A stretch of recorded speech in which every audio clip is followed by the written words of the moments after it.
Welcome to ONTV's coverage of high school sports. Tonight, ONTV brings you an OAA Red Division clash as the rival Wolves from Clarkston visit the Dragons of Lake Orion.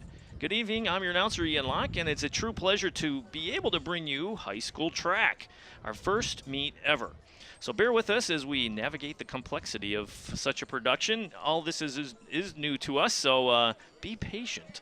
Well, let's get into it. Last fall, ONTV worked to permanently install camera connections and points around the stadium to bring you better camera angles and a better viewing experience. Tonight we put everything in our arsenal to use for what we hope to be a very exciting dual meet between the OAA Red powers. Spring sports are underway, and ONTV has a full slate of games coming your way. We have soccer matches, lacrosse, of course, track as we are bringing you tonight, highlights from baseball, and so on. So it's a very busy season, spring sports season here for ONTV Sports, and we hope you tune in to Channel 10 on Comcast and AT&T Uverse Channel 22. And most games on our schedule will be televised live on the NFHS network with the help of the video production students at Lake Orion High School. A portion of the viewing fees go directly back into the LOHS video program to help purchase items to keep this award-winning program going. Games can also be seen in the Orion area, like I said, on Comcast Channel 10 and AT&T Uverse Channel 99. But did you know that Oxford and Clarkston also have their own community TV stations? Well, ONTV shares all of our rivalry games with our neighboring counterparts in Oxford and Clarkston. So spread the word to your friends and to the north and to the west of us to see this rivalry matchup. All right, so let's talk about track now. Lake Orion, Clarkston coming in, always a very good clash, especially the girls' teams kind of go back and forth every year, but Clarkston's been very dominant over the last couple years. And if you're new to track, you can't get any better than Lake Orion and Clarkston. Both set multiple athletes to the States in 2016 and returned seasoned veterans who knew how to compete. Clarkston is led by their three-headed distance monster of sisters Mallory and Emily Ferguson and Liz Dalrymple. All are 10th graders and are used to winning. Clarkston also brings back incredible depth in the 100 and 200 meter sprints. And did I forget to mention that they took 3 out of the 4 relays at last year's 2016 OAA Red Championships. So those stats alone tell you that they are very experienced, very well coached by Coach Breen, and they'll be ready to go today. So the Lady Dragons finished as the runner-up to Clarkston in the OAA Red Championships in 2016 by 46 points, but hope to close that gap against the Wolves, adding some depth of their own in the distance events. Top returning sophomore distance runners Allison Sherman and Olivia Ames welcome the addition of 3 capable 9th graders, Melissa O'Leary, Abby Locke, and all-region cross-country finisher Emily Leopold. The Lady Dragons are led this season by Division I track signee senior Taylor Eaton in shot put and discus. We'll hopefully bring you the results of those events later in the meet. And middle distance specialist senior Margaret Hastings and sophomore Josie Arnold. Ones to watch for the Lady Dragons, a sophomore 200-meter star Maddie Eaton, and the all-around athlete that is junior Colleen Campbell in the pole vault, high jump, and the long jump. On the men's side, Lake Orion comes into the 2017 season as the reigning OAA Red champions and the regional runner-up. Clarkston was a young team just a year ago and looks to take their experience and improve upon their third-place OAA Red championship showing just a year ago. Coach Stan Ford for Lake Orion, his group is led by a strong senior core of distance and middle distance runners. One to watch is 2016 state meet qualifier and Grand Valley State signee Michael Jarvis. Sophomore Ryan Mulcahy is also one to watch in the 1600 meter and the 3200 meter runs. Junior Tyler Skibicki is LO's top hurdler so far this season in the 110 and the 300 meter events. The Dragons are rebuilding a little in the sprints after key graduations just a year ago, but we'll see those events and see how they improve from last year's results. Coach Breen has the Wolves poised to break out for a season with their returning experience being their biggest asset. Let the seniors take over the 800 and the 1600 meter run with Will Eisert and junior hurdler Donovan Tolbert. So that's a quick snapshot of both teams. Take a breath. We're going to step away for a quick timeout. We'll be back with the first event after this break. You're watching ONTV's coverage of our very first track meet ever here on the campus of Lake Orion High School. Stay tuned. We'll be back after this short timeout. Today, a new creature walks among us, terrorizing innocent citizens. Until this threat can be contained, we must all be on the lookout for the dreaded digital deadwalkers. Dude!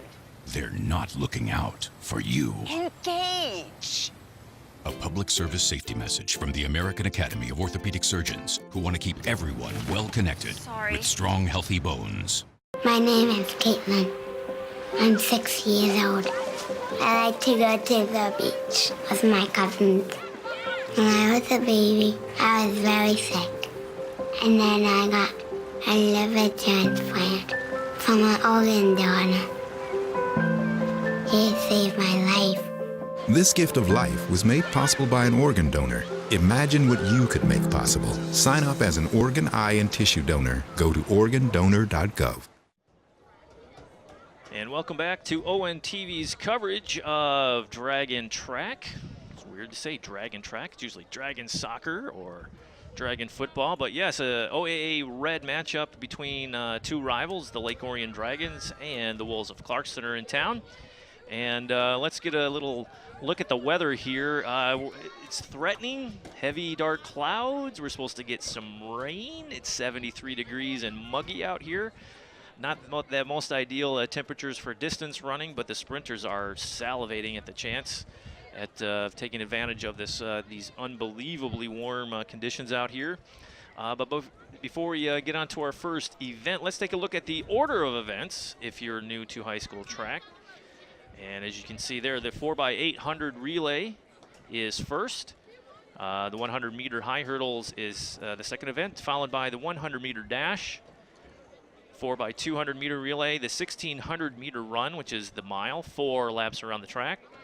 And you're going to see some nice performances by both the men's and women's teams today. Like I said in the pregame, the distance runners for both squads are quite impressive and are going to put out some very fast times today.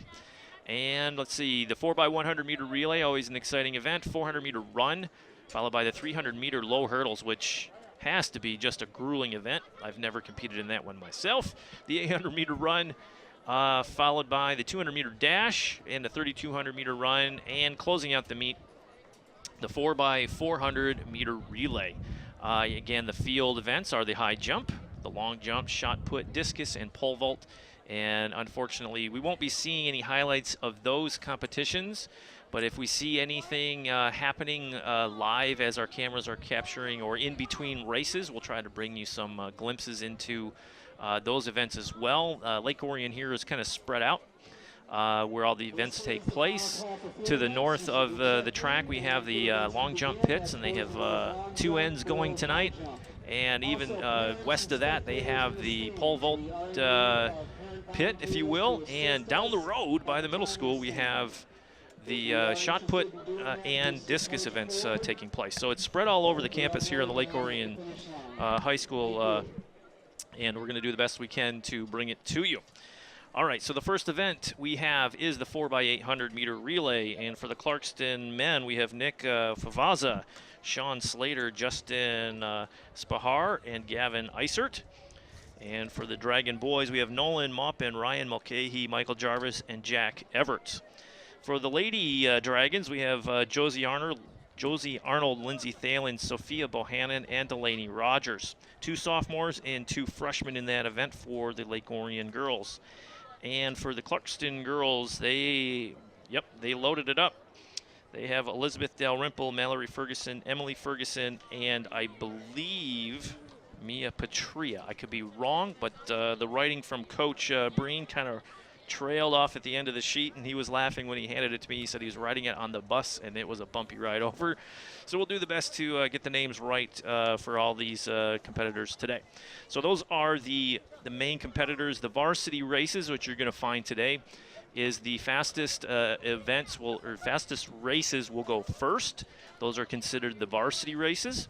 And then after that, they have the open events that anybody on the team that is available, they can sign up to try the 100 meters or the 200 meters and so on. So a lot of people run the mile.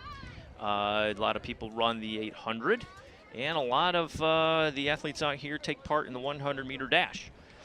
We will be bringing you the varsity races, though, due to time and resources on our part. So we'll do the best to bring you everything we can on the varsity side. Now, scoring, if you're new, again, to track, scoring is very difficult to do.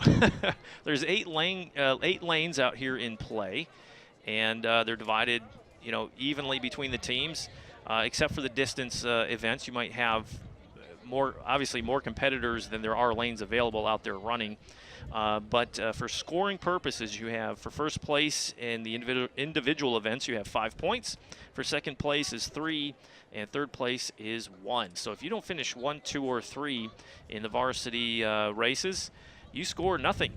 And the relays are even more brutal. The relay tallies 5 points for the victor, 0 for everybody else. So teams that can stack up relays, like we mentioned last year, the Clarkston Wolves, the Lady Wolves in the OA Red Championship took 3 of the 4 relays and scored 5 points each for those in the championship matchup, and that was a massive amount of points just for 3 events. Teams are kind of milling around, warming up out there. You see the sprinters doing their quick warm-ups because they're the high hurdles and the 100-meter dash are the second and third events. The 800-meter relay participants are out stretching. They've already done their warm-ups, ran around the track to get the blood flowing. And we have a camera down at track level. That's Shane on that track level camera. I want to thank all of our interns for running our cameras today. They're doing a nice job. And the high jump over there, warming up on the high jump. You see everybody adjusting over there, getting ready to go. And is there a crowd filing in? Let me take a peek out the window. We have a little crowd coming in here. Traffic outside on Lapeer Road this time of year, or excuse me, this time of day is a bit rough. So you can understand why some of the parents and fans of these squads are rolling in a little bit tardy. About to get underway here momentarily. First call, 3,200-meter relay. Yep, they just announced first and second calls for a variety of events. We're about ready to get rolling here any time now. Usually, if you want to come out to an event, they have the concession stand open. Go grab yourself a snack. Come on out and watch these student athletes in action. Anytime I call a game, always encourage those watching at home to come on down to the stadium, wherever you may be watching. Look at the schedule. Come on in and just see these student athletes in person. Cheer them on for all the hard work they're doing throughout the season and throughout the year. These athletes out here on the track today, they didn't just start running a couple weeks ago. They've been running year-round. This track season started back in November after cross-country ended. So they're out here running, putting the miles in month after month after month just for, 4 dual meets in the season and hopefully a qualifying time for regionals and for states. I'd like to thank one of our underwriters, Jets Pizza. Jets Pizza on Lapeer Road. Larry Buss and the crew over there at Jets Pizza have been a sponsor of ours since 2009. And without them, our cast and crew would go hungry at these events. So we want to thank Jets Pizza on M24 and Lapeer Road for supplying catering to us and keeping us alert and ready to go for these events. So great underwriter for us, been around a long time, and Larry Buss is just a fantastic former businessman of the year here in Lake Orion. Clouds are still holding off. I'm looking at the wind. It's coming out of the west, northwest slightly. The flag is not standing fully, but it's waving out there. It's a nice breeze. It's a warm breeze, actually. And we were here taking some B-roll and some news coverage at the Rochester meet just a week ago on the 12th, I believe, of April. Lake Orion was taking on the Falcons of Rochester. And that backstretch wind was brutal. It was, that flag was standing full stop. So all the runners hitting the backstretch, especially the distance runners, had to do extra work to get around that backstretch. Let's do this. Let's take a quick timeout. When we come back, we'll have the start of the 4x800 meter relay, which should be getting going momentarily. So we'll step away. We'll be back after this short timeout. You're watching ONTV's coverage of OAA sports. Stay tuned. Hey, it's ONTV here. Now, have you ever had the urge to create your own TV show, or you just wanted to see what goes behind the scenes of making a TV program? Well, ONTV has just the program for you. ONTV offers studio and field production classes that allow you to take control and create the programs the way you want them to be. We will introduce you to media literacy skills and the fundamentals of program production in order to acquire the basic training needs for ONTV equipment use. To get started, all you have to do is sign up for a free ONTV orientation, where you will learn all about ONTV and all the opportunities available to our volunteers, as well as meet the ONTV staff and take a tour of our facility. After that, you can register for one of our production courses. Both the studio and field production courses are only $10 for Lake Orion residents and $25 for non-residents. For more information about ONTV's production classes, feel free to call us at 248-393-1060 or go to orionontv.org and click register now to sign up for classes. We hope to see you soon. Today, Eric Almirola behind the wheel in that 43 car. We all have a role to play here at Richard Petty Motorsports. We respect each other, work hard, and that helped us get the big win in Daytona. My partners in the U.S. Air Force also know that it takes a team to make each mission a success. Your coworkers, family, and friends are your team. Treat them with respect, and together you can accomplish great things. This message is brought to you by the U.S. Air Force. And we're back, about ready to get underway here to kick off this dual meet between OAA Red rivals, the Wolves of Clarkston and the Dragons of Lake Orion.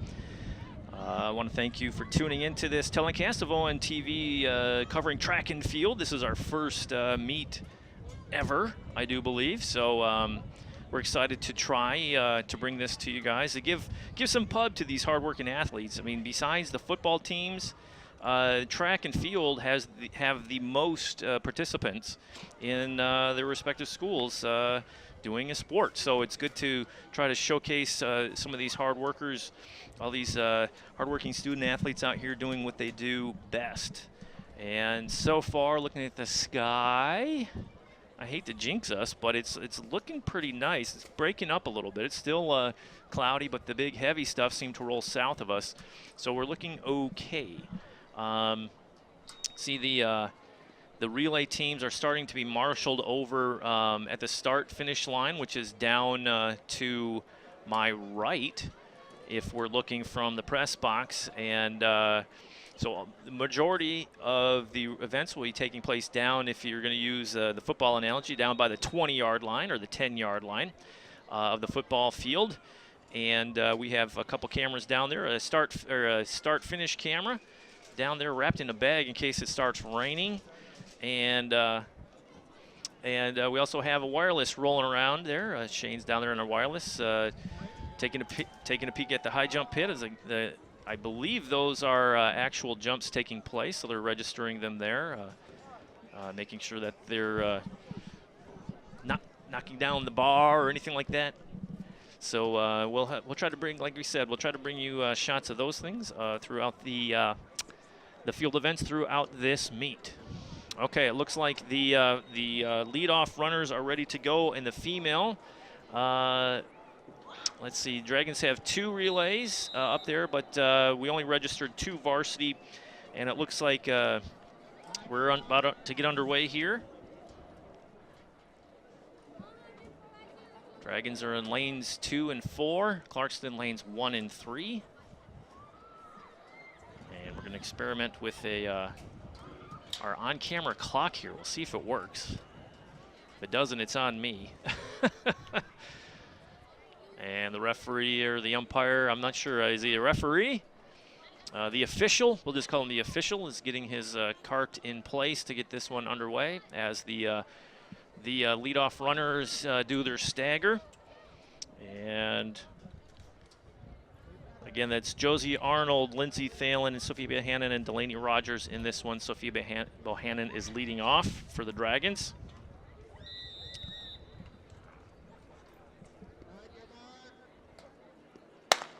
And we're underway here in the first leg of this 4x800 relay on the girls' side. The second 4x, there's 2 relays for Lake Orion. Let's see what we have here. It is Lindsay Smiles, who is the leadoff. Currently in 3rd place with Brianna Skibicki in the 2nd slot, Julie Gierig and Liberty Mason. Josie Arnold for Lake Orion is out to an early lead. I believe I'm gonna guess here. I think that's Mia Petria out there for the Wolves, sticking close to Josie Arnold. Lindsay Smiles in 2nd place for the Dragons, and we have no notation for the second relay for Clarkston. Again, usually you have your varsity relay out there, and then you have one that's made up with. A lot of the team can put together one on their own. As Josie comes down in the final 60 meters here of the first leg, she will do one more.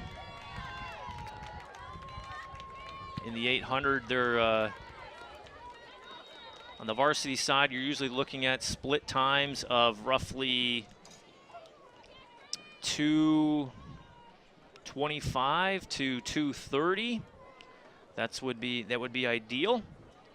And some of the runners we'll see out here in the 800, they'll be touching the 2:20s and maybe even the teens today. We'll see what happens. Clarkston closing in on the Dragon A relay. Both girls settling in on that backstretch. On that backstretch, there is a wind, so they were running into a headwind, and Clarkston runner wisely tucks in behind the lead runner Arnold there to have a little block there from the wind.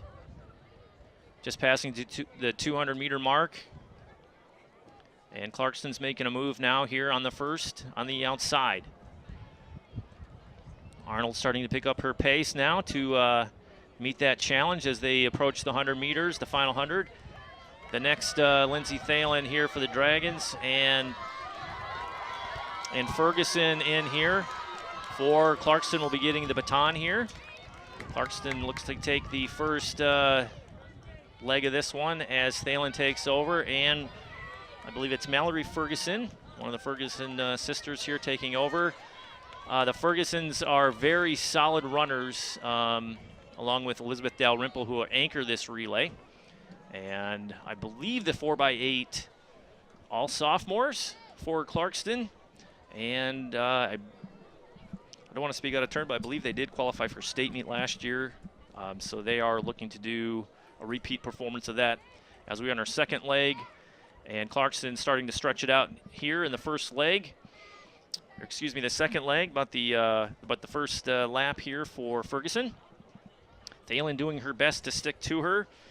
Both girls, I should say both, or all the participants here in the 4x8 were cross-country runners, so no stranger to pain as they run their distances. Ferguson stretching it out and really pouring it on. Good tempo, good pace. The heat's not getting to Clarkston in the least here so far. One more to go on this leg here as Mallory Ferguson rolls on. Dragon A relay with Thalen in second place, looking to do her best. Lindsay Thalen, a sophomore. Also, like we said, a varsity cross-country runner. Second leg of the 4x8 for the B relay for Lake Orion is Brianna Skibicki. Actually, it looks like she's going to be the third leg. So I think that's Julie Gierig Gehrig out there for the Dragons in the B relay. But the story is the Wolves of Clarkston, 4x8, out big here. Really stretching it out on the hometown Dragons. Coming to the last 100 here for Ferguson. And she'll be handing off to her sister, Emily. As Ferguson doesn't look like she's tired at all. Looks like she's shut it down a little bit, maybe to conserve for the mile and maybe the 32. There's the exchange, clean exchange. The Dragon A relay, Thalen comes in. Gonna hand off to Bohannon, a freshman. Sophia, also a varsity cross-country runner here for the Dragons, as she's looking to try to make up some of this distance here, which is a tall order against this stellar 4x800 squad here from Clarkston. Again, for scoring, 5 points go to the relay winner, nothing to the runner-up. And really stretching it out now are the Wolves of Clarkston. Sophia Bohannon doing her best to tighten it up, but the pace continues to go up as the Wolves pass that baton from one participant to the other. You can see the pace and the tempo of their feet impacting the track there. Just a nice relaxed run here by Ferguson in the third leg of this 4x800 meter relay. Teammates cheering her on as she rolls by. I do believe this same crew for the Wolves in the middle school ranks, at least 3 of the 4 ran together and were county champions. So they're no stranger to winning this event handily and against stiff competition throughout the county. And the Wolves will be, the Lady Wolves will be a challenge for anybody they go up against. Just the distance is so deep that it's a tall order to knock off the Wolves. We'll see what happens as the defending OAA Red champs looking to repeat again. Clarkston B relay is still rolling. Brianna Skibicki for the Dragons on the B relay, passing here in front of our booth, as I'm sure our camera is still trained on the lead runner at 7:07 into this race. Again, this clock is unofficial. And Ferguson coming in that last 100 meters, still looking very strong, very relaxed. Going to hand off to Liz Dalrymple, the top distance runner on this Wolves squad. And here's the exchange here for the nice, calm, cool exchange, and Dalrymple is on her way. Dragons, Sophia Bohannon approaching the 100-meter mark, coming in for the exchange. And she's going to be handing off to, I have so many pieces of paper, it's crazy, Delaney Rogers, a freshman, also a varsity cross-country runner. I believe Delaney was a Scripps Middle School kid. And the exchange by the Dragons A relay happens, and they're on their way. But the Wolves are in command as Dalrymple approaches the 200-meter mark of her first lap in this 800-meter race. Nice stride by Delaney. Delaney Rogers. Gotta give props to Delaney. She's one of the hardest working kids we saw during the, she and Sophia Bohannon really worked so hard during that cross-country season and improved just immensely over the course of the season, and it's translating now to some success here on the track as Dalrymple finishes her first 400 meters. One lap to go here for the Wolves to take the W here in the 4x8. Following the 4x8, we have the 100-meter high hurdles.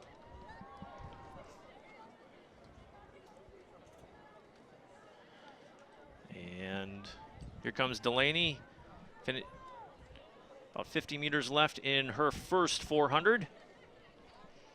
And the way Dalrymple's going, she possibly, I don't think she will, catch up to the B relay from Lake Orion, who is trying to close the gap, and it looks like they're doing so on the B relay from Clarkston. Dalrymple is way out front at the final 200. Just hitting the final 200 and should take this one going away easily. Lake Orion trying to close here as the one more 400 to go for these B relay runners. Dragons looking to close that gap there as Dalrymple approaches the final 100 meters for the W here. First 5 points of this meet go to the Wolves of Clarkston. Dominating fashion, no surprise here. Looks like the win by 200 meters, but again, this is a relay team that's looking to make some noise on the state level this year in 2017 as she finishes.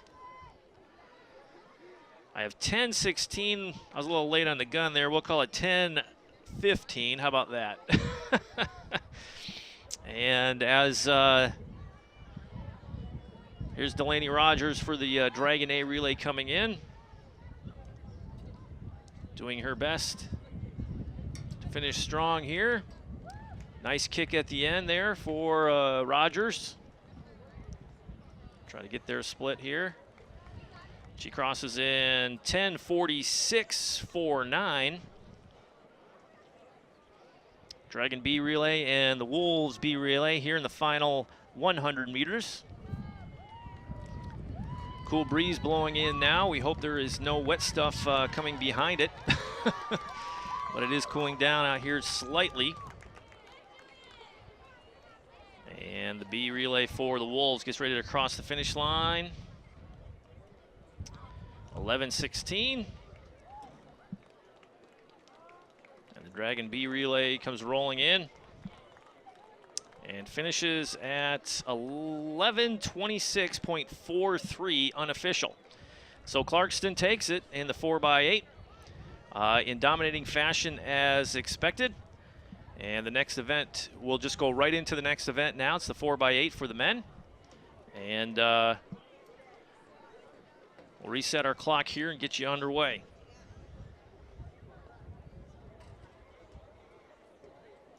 High jump continues to go on over there as we see some Dragon high jumpers doing their best to clear that pole.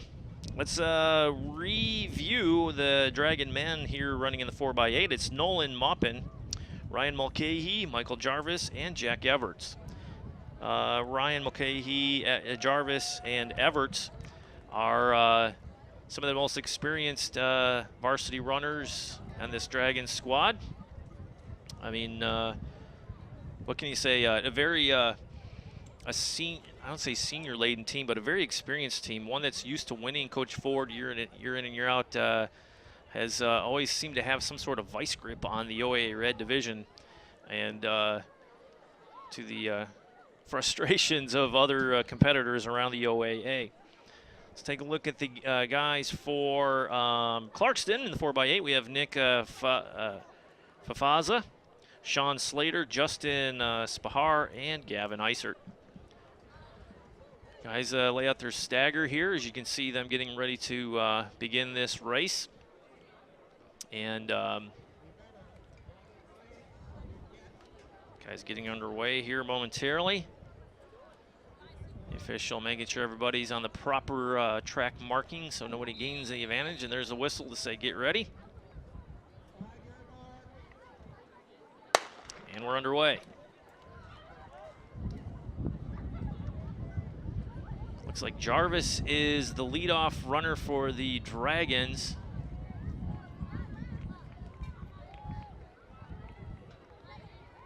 Yep, that is Mike Jarvis. And I'm assuming Coach Spring gave me the order that the guys are running in his relay. And to start this relay, all competitors must stay in their lane until they reach the 100 meter mark, and then they can cut in, just to make it an equal distance. Jarvis in the lead, but Clarkston holding tight, especially being 2 lanes over, or just 1 lane over. Now they're cutting in. Excuse me, that is not Jarvis out there. Let's see, I know the other guys. Let's see, we're at Nolan Moppin. Hope that's Nolan. Nice stride there. So Jarvis would be their, potentially their anchor. Tight race now for 1 and 2. Again, only the winning relay scores. 111 in here in this 4x800 relay. Nice tempo, nice pacing by Maupin. Dragons rolling along. I'm looking at some statistics here. Trying to see if they have anything posted. 8:30 was the best 4x. The Dragons have posted this season, and I believe that was at the Huron Relays. I could be mistaken. Yeah, it says March 25th Huron. March 25th at Huron Relays. It went 8:30 indoor. And here comes nice kick there to get some separation with the Wolves A relay as the exchange comes up, and it is Mulcahy, the sophomore, will be getting the baton, and we do have a race here. Mulcahy's underway. And Sean Slater, I believe, received the baton for Clarkston based on my sheet here. And Mulcahy stretches it out a little bit, puts a little distance between he and his competitor from Clarkston. 221. 223 is the split for the B relay on that first 800 meters. Clarkston looking to close slightly there as Mulcahy approaches the 200-meter mark of his first 400. Nice crowd on hand, starting to fill in here. A lot of blue and yellow for the Wolves. Clarkston closing. Nice first 400 by Sean Slater. I hope that's Sean Slater for the nice even pace. Mulcahy's settled in. Again, Mulcahy's sophomore, cheered on by his teammate who just finished. Mopping there, giving him some encouragement. Now we have a virtual dead heat. Clarkston looking to go on the outside, and they do. They make the pass on the turn. Not only looking to make a pass, but also extend the lead. Really turning it on now. Clarkston B relay is leading the Dragon B relay by 40 meters possibly. Mulcahy fading here in the back stretch, approaching his last 200 of his last lap. 3:48, 3:49 on the clock. We'll see what the split is. Clarkston trying to spit it out. Mulcahy making a charge here in the last 100. He's got some in the tank. He's got plenty to go, and he's letting it all out. Mulcahy has plenty of juice as he flies by the Wolf there to hand it off to Mark Jarvis, and Jarvis is off. Jarvis is the distance specialist, as is Mulcahy in the 32 and the mile. Jarvis was top, I believe, top 10 at least. I want to say top 6 in the state cross-country finals this past season. Recently signed with Grand Valley State University. Mike Jarvis took it out at the first 200 and has settled in, and Clarkston tried to close the gap. Clarkston's challenger is Justin Spahar. Long stride by Spahar, closing that gap a little bit. Jarvis is settling in the first, coming down the stretch here of his first 400. Jarvis will be handing off to Jack Everts. The long-legged Everts has been running the 800 and the mile for 4 years here in Lake Orion. Jarvis, we know he has the endurance. Stretching it out slightly against the Wolves. Dragons would love to take this relay.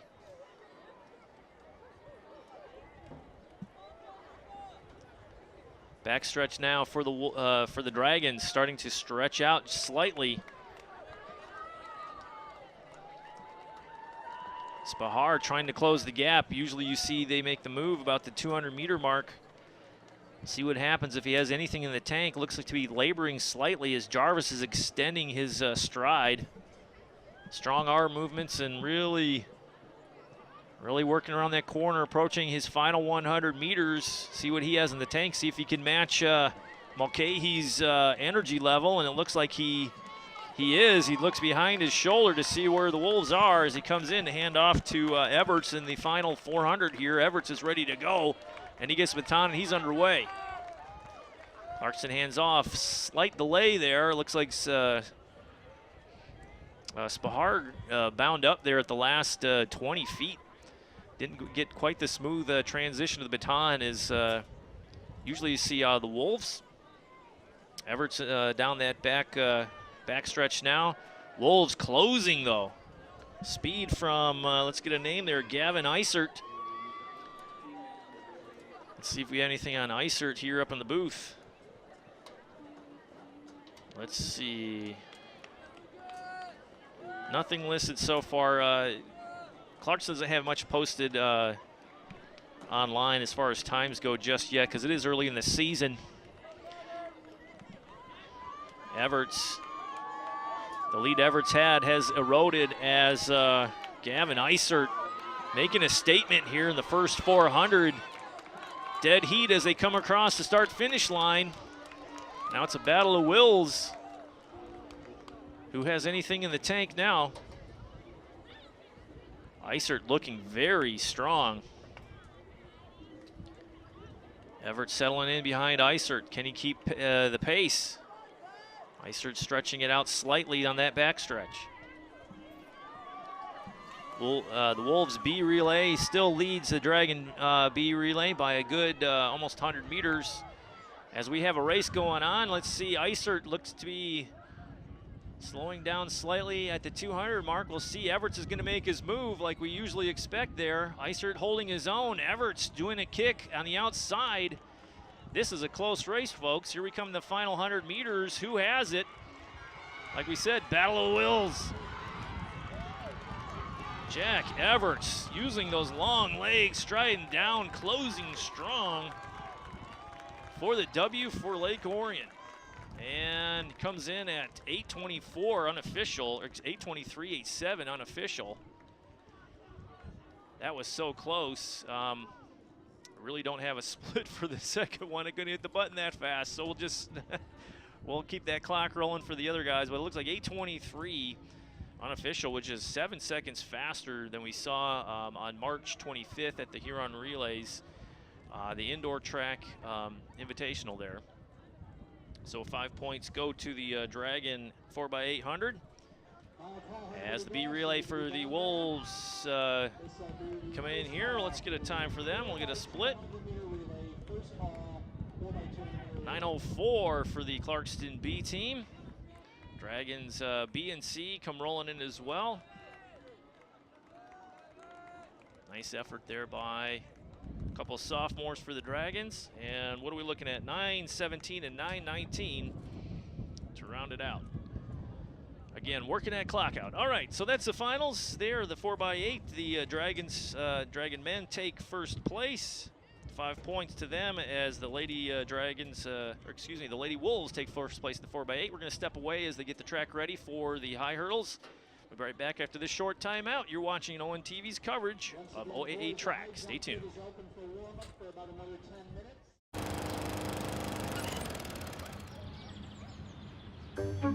You'd do anything to take care of that spot on your lawn. So why not take care of that spot on your skin?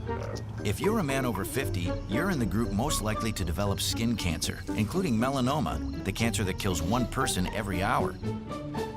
Check your skin for suspicious or changing spots. Go to spotskincancer.org to find out what to look for. A message from the American Academy of Dermatology. And we're back, about ready to get underway here in the 100-meter high hurdles. The ladies will do the honors first in the varsity race. Looks like they are getting their blocks all situated. Crowd continues to fall in. And the dark clouds continue to roll overhead, but they have not dropped any of their wet stuff on us. So we're crossing our fingers. We have our cameras all bagged up, ready to go. And our crew is, what should we say, ready. We've been rained down, we've been snowed down, we've been working in sub-freezing temperatures for football for years. So we're seasoned in the weather patterns here in Lake Orion.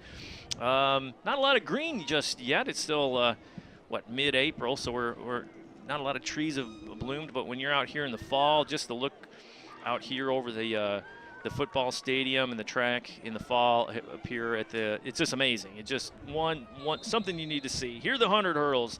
Melissa Simons, Margaret Verreau, May Blumke, Annika Davendorf for Clarkston, for Lake Orion. And Clarkston girls will have the hurdlers of Haley Pushkar, Olivia McKinney. And they blew their whistles, so we'll see what we can do here. Make sure we get the sound of the gun for everybody at home. And we're underway here. Lake Orion out front big. Is that Melissa Simons? My goodness. 15:15, is that accurate? Could be. My goodness, that was fast. 15:15 for the varsity heat, I believe. Usually the varsity heat is the first one, and a whole host of Clarkston Wolves rolling there. Still working on our clock management here on the air. John, director down here, give me some feedback. Hopefully everything's going okay. All right, cool. He said, looking good. Dragons take that one. And let's see, marking my high hurdles. 5 points for Lake Orion, and second and third for the Clarkston Wolves. So that will be 3 and 1. I'll try to keep a running total for everybody here as we move along. And usually what happens is they have multiple timers down there keeping track. There's an electronic timer used by like one master timer who works with the official, and they make the mark on the computer as the athletes cross the finish line. But you also have backup timers, and they keep track of all those, and they give the runners are still waiting down there in their lanes to be handed a popsicle stick that actually lists their placing, and then they walk over to the big green tent that says Lake Orion, and they tell the official score their place and time. And hopefully all these results will be posted online. If you've never been over to a website called athletic.net, I highly recommend it, especially for you numbers gurus and just like to see competition on a sheet of paper. That's usually where you can find all of the results, the official results, and track runners from across the country, not only Michigan. So it's a nice resource as the Dragons take the victory there. What we'll do is, John, what do you want to do? We want to hang here for another heat, or do you want to roll out of here and go to break? We'll hang? Okay, we'll hang here. All right. We'll probably take a break after this heat. There's only 2 running here. Might as well give them some props. I don't have any names for them who are running in this heat, but we wish them luck. A little late on the gun as well. Everybody working hard out there, doing their best, and their competition is against each other and against the clock. No points awarded in this heat, but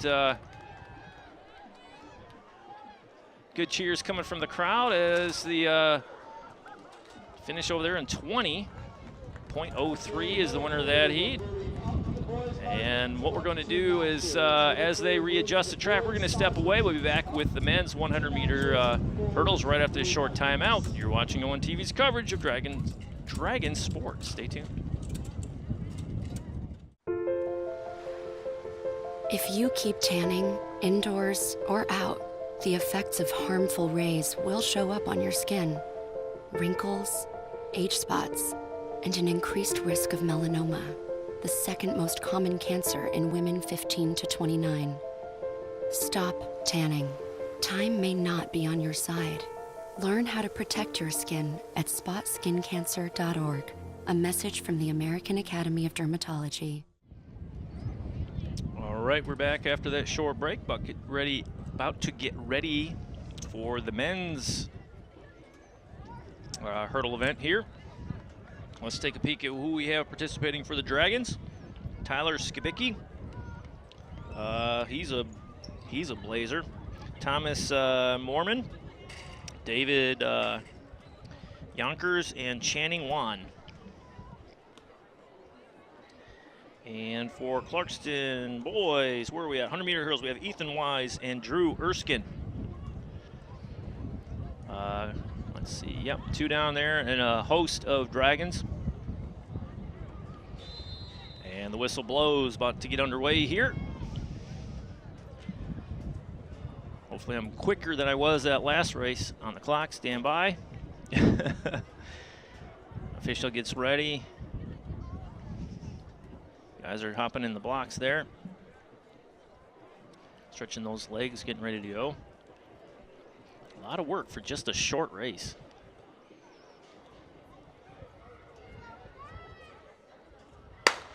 And they're off. Try to stop this clock. Skibicki out front, as expected, doing a nice job. Dragons looking to go 1-2. They go 1-2-3. Unofficial, 15-42. Big points for the Dragons there. My goodness. And it was Skibicki who took it.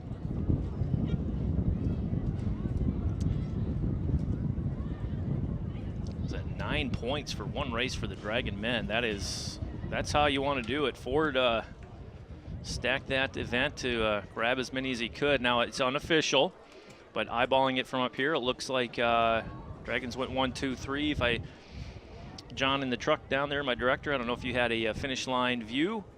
Offer me any input if I'm mistaken. He confirms my waning eyesight. Yes, they went 1-2-3.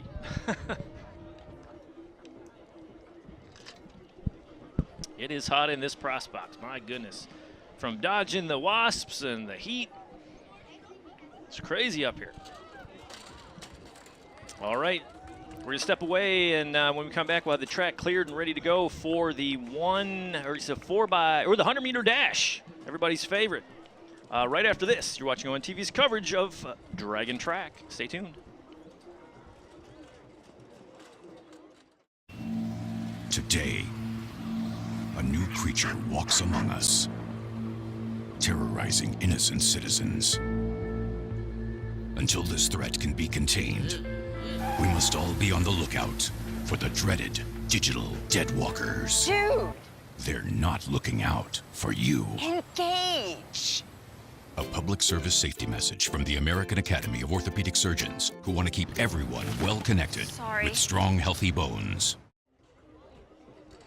And we're back. The track is almost ready to be cleared off. A couple more to go up by the starting line. And let's talk about the Dragons participating in this event, this heat. 1, 2, 3, it looks like 4 white jerseys.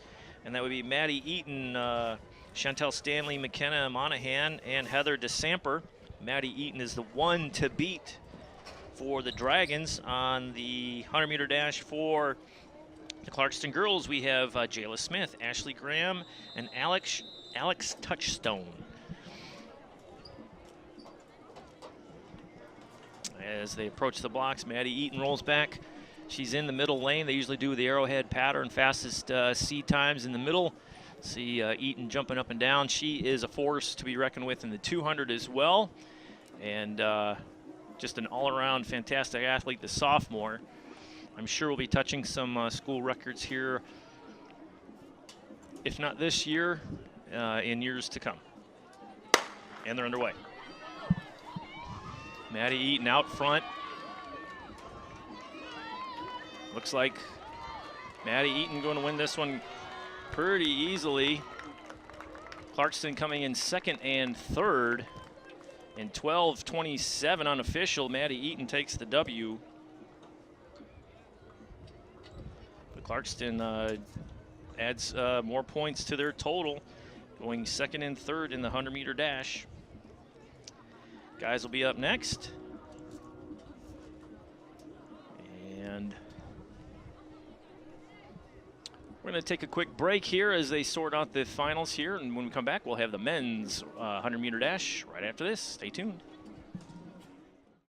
The United States Air Force has a proud history of leading our nation in embracing diversity. We've been reaching new heights for years by understanding it's our individual experiences which make us strong. You can share in this success by seeking opportunities to learn and grow as a member of a diverse team. We are the world's greatest Air Force, not because of what we do, but who we are. This message is brought to you by the U.S. Air Force. All right, we're back. 100-meter men varsity heat about to get underway here. For the Clarkston boys, we have Tefler, Salter, and Meyer. And for the Dragons, we have a whole bunch of names listed here. Wilson, Freeman, Hammerlin, Walsh, Campbell, Caleb Campbell. And we'll see how that goes. The Dragons lost to graduation a lot of their sprinters, so we'll see how they reload this year. So far they've been holding their own, to say the least, as the whistle blows and the guys get ready to go to get in their blocks. Campbell, haven't seen Campbell run yet this season. Had to mention him, it's a shout out, I know his mom.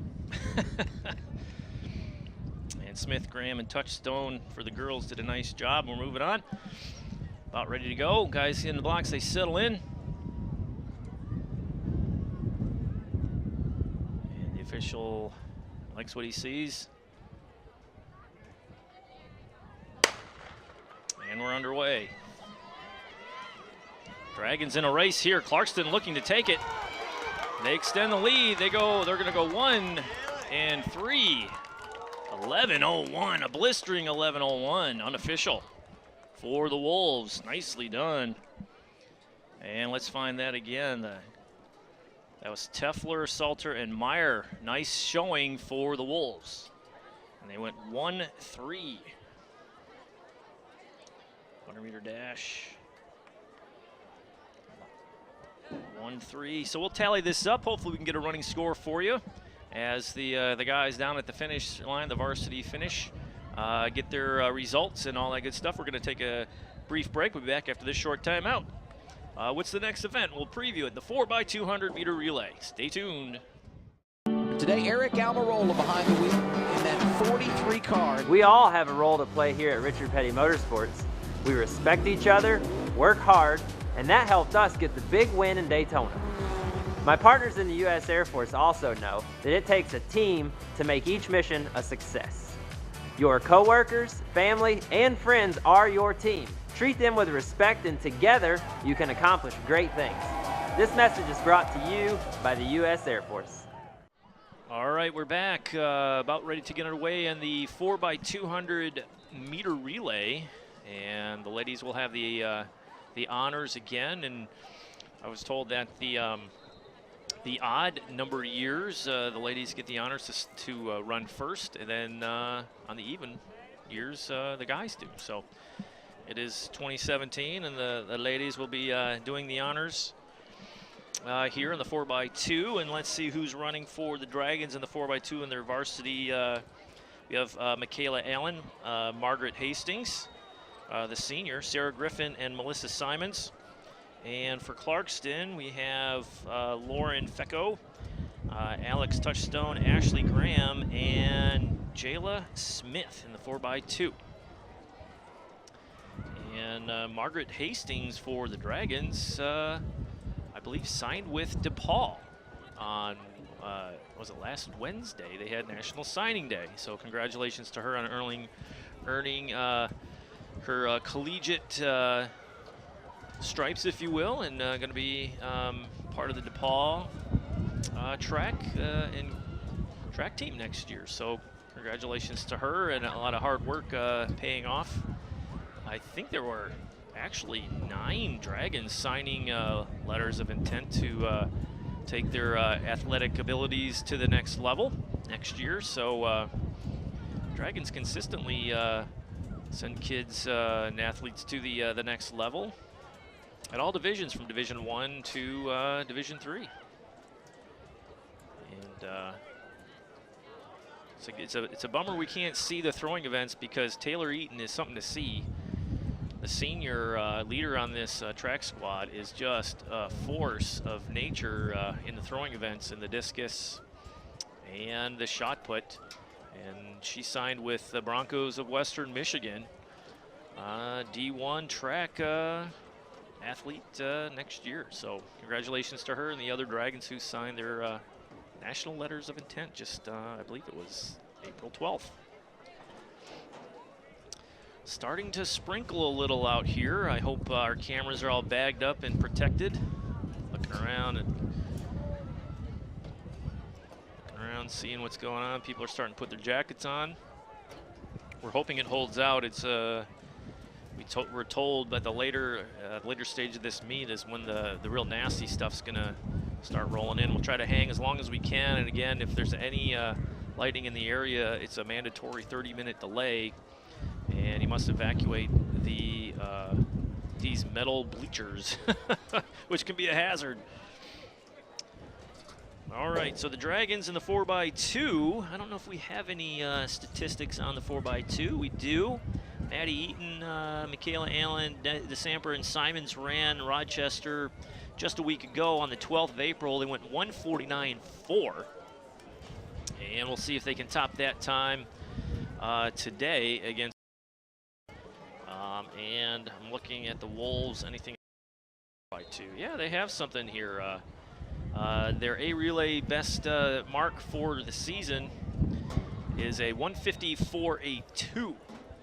So a 6-second difference from the best A time so far for the Clarkston Wolves and the Dragon A team. So we'll see how it goes as the officials are making sure everybody's in their proper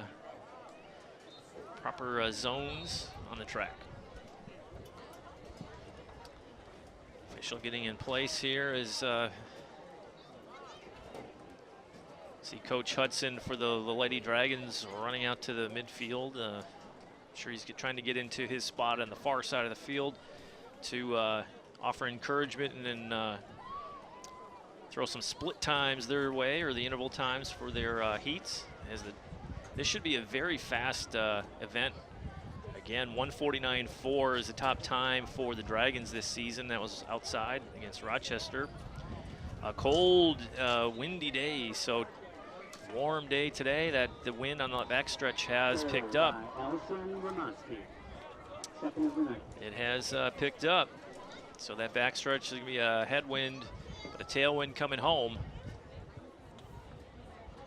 And you saw some of the Dragon men take advantage of that. In the backstretch, they just kept their composure. On the home stretch, they really poured it on, utilizing that tailwind as we're about to get underway here in the 4x2.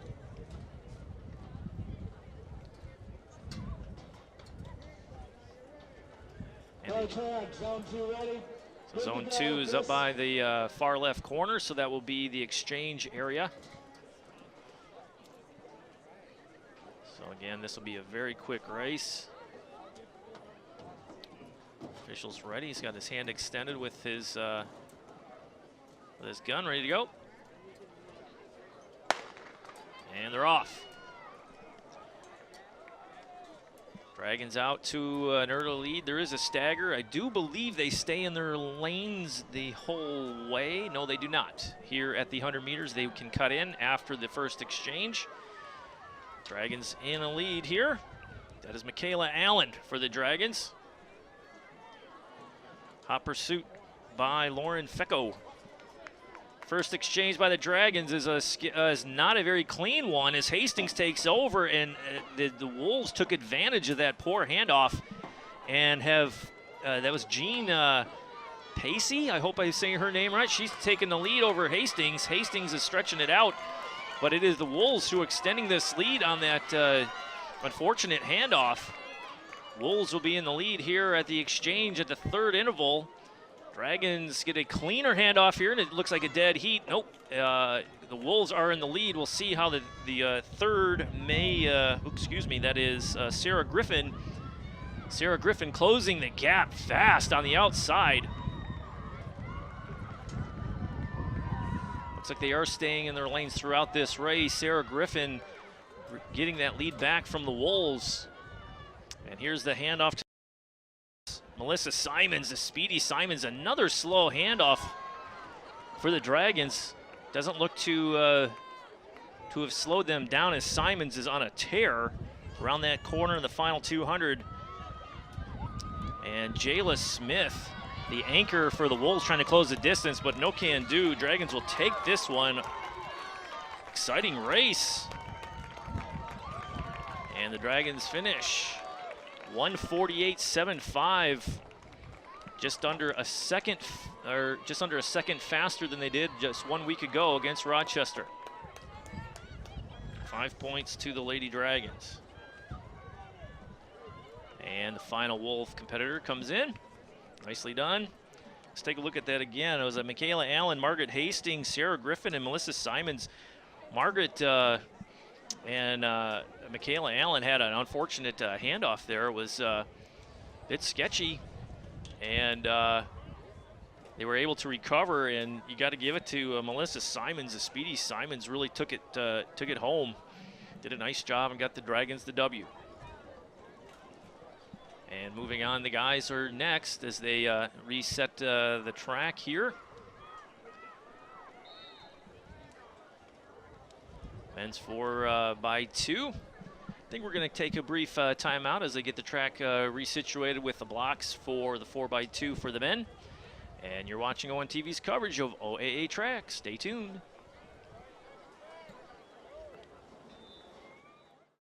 Vision loss is not something that you feel until it happens. Most people lose their vision from diseases like macular degeneration and glaucoma, not at birth. 3 million Americans have glaucoma, and half don't even know it. 11 million people in the United States have macular degeneration. So many eye disorders can be treated if caught early.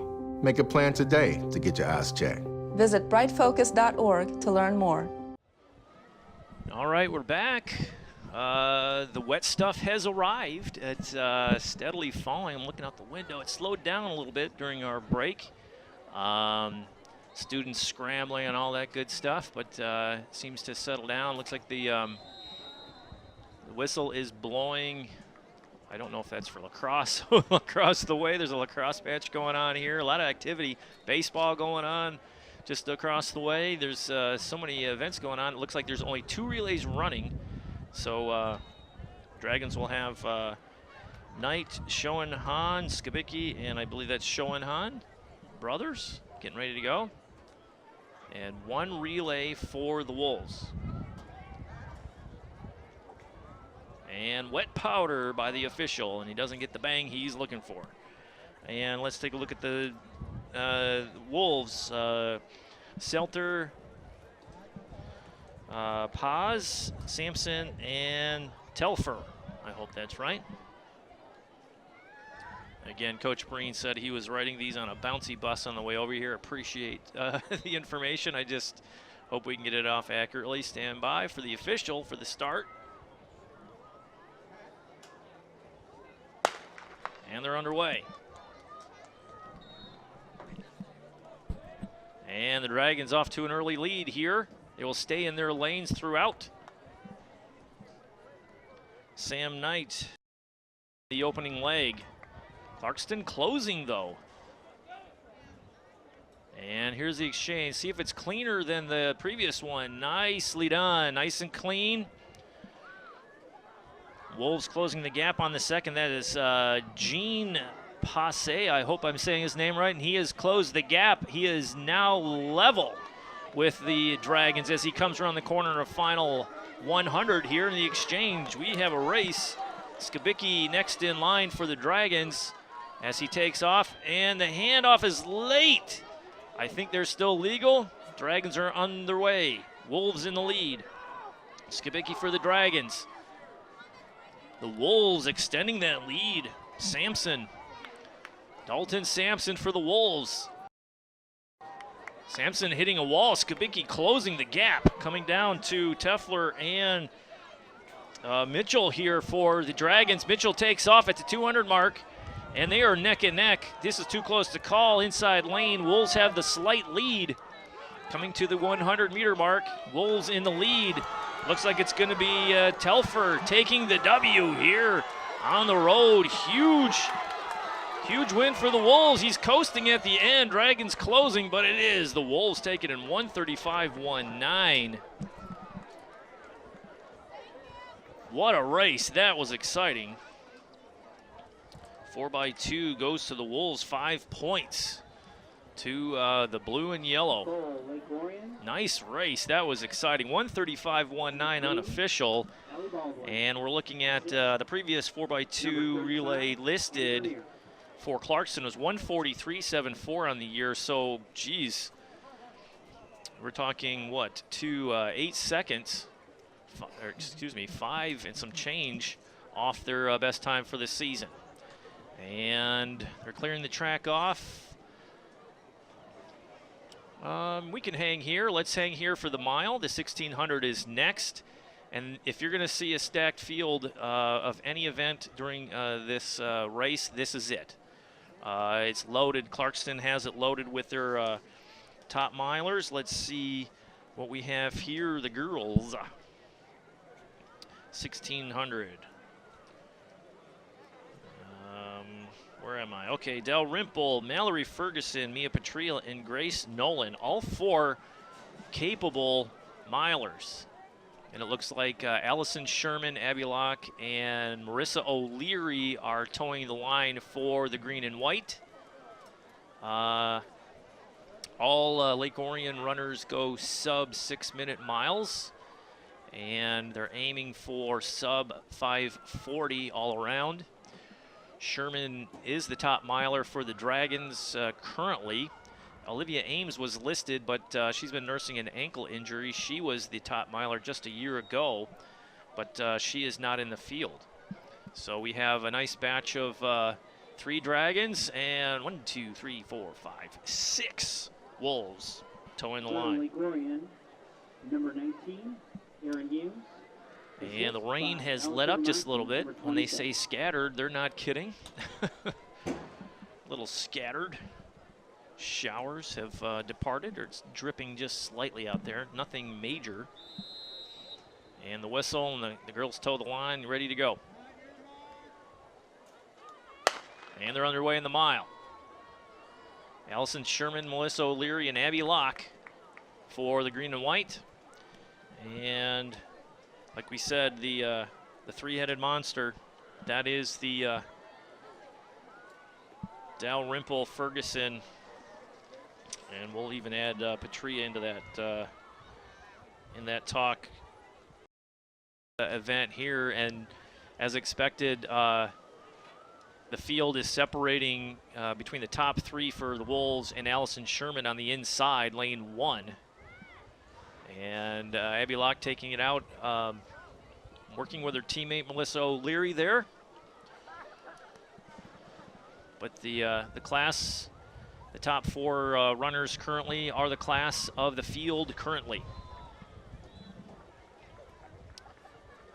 At the cone, they can cut in. Sherman with a slight lead as Dalrymple and Ferguson just settle in right behind Allison Sherman. Allison Sherman loves to run out front as Marissa O'Leary has slid in ahead of Abby Locke there for the 3, 4, 5th, 6th slot. Dragons in the lead, but Dalrymple and Ferguson are just buying their time. Ferguson, I believe, had a time close to 5 or sub 5:10 indoor this season already, which is a phenomenal time. Let me poke around here. This is a 4-lap event. Let's try to find some times here online. Sherman still holding a slight lead. We'll see what happens on the, this is on the third lap is usually when everybody makes their move. Petria fading a bit, trying to hang with her teammates, but it is Sherman, Dalrymple, and Ferguson. All three are sophomores. 7, Clarkston Wolves 1. Please visit I have no outdoor times for the Ferguson or Dalrymple yet. Sherman looking strong. They'll settle in and just run together as a pack, with Petria in hot pursuit for 4th place. Approaching the start-finish line in 2:36 for their 800 meters. And as expected, there go Dalrymple and Ferguson. Kick it in for the last 800.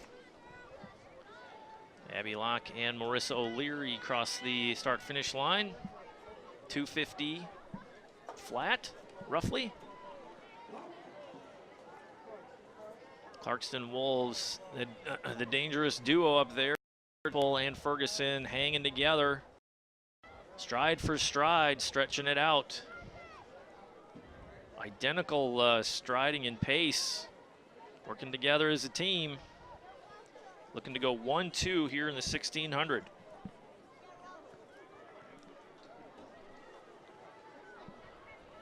It's a battle for 3rd place. Well, Sherman's fading slightly.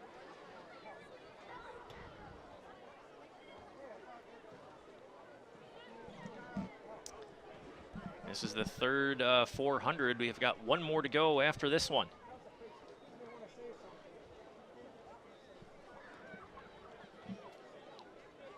Sherman did her best to hang with these two outstanding distance runners. Both state meet qualifiers for Clarkston in cross country this season, and all region runners as well.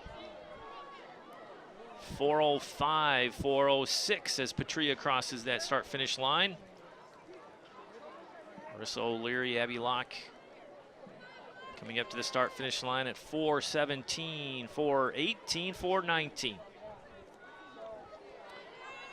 Wolves stretching it out again.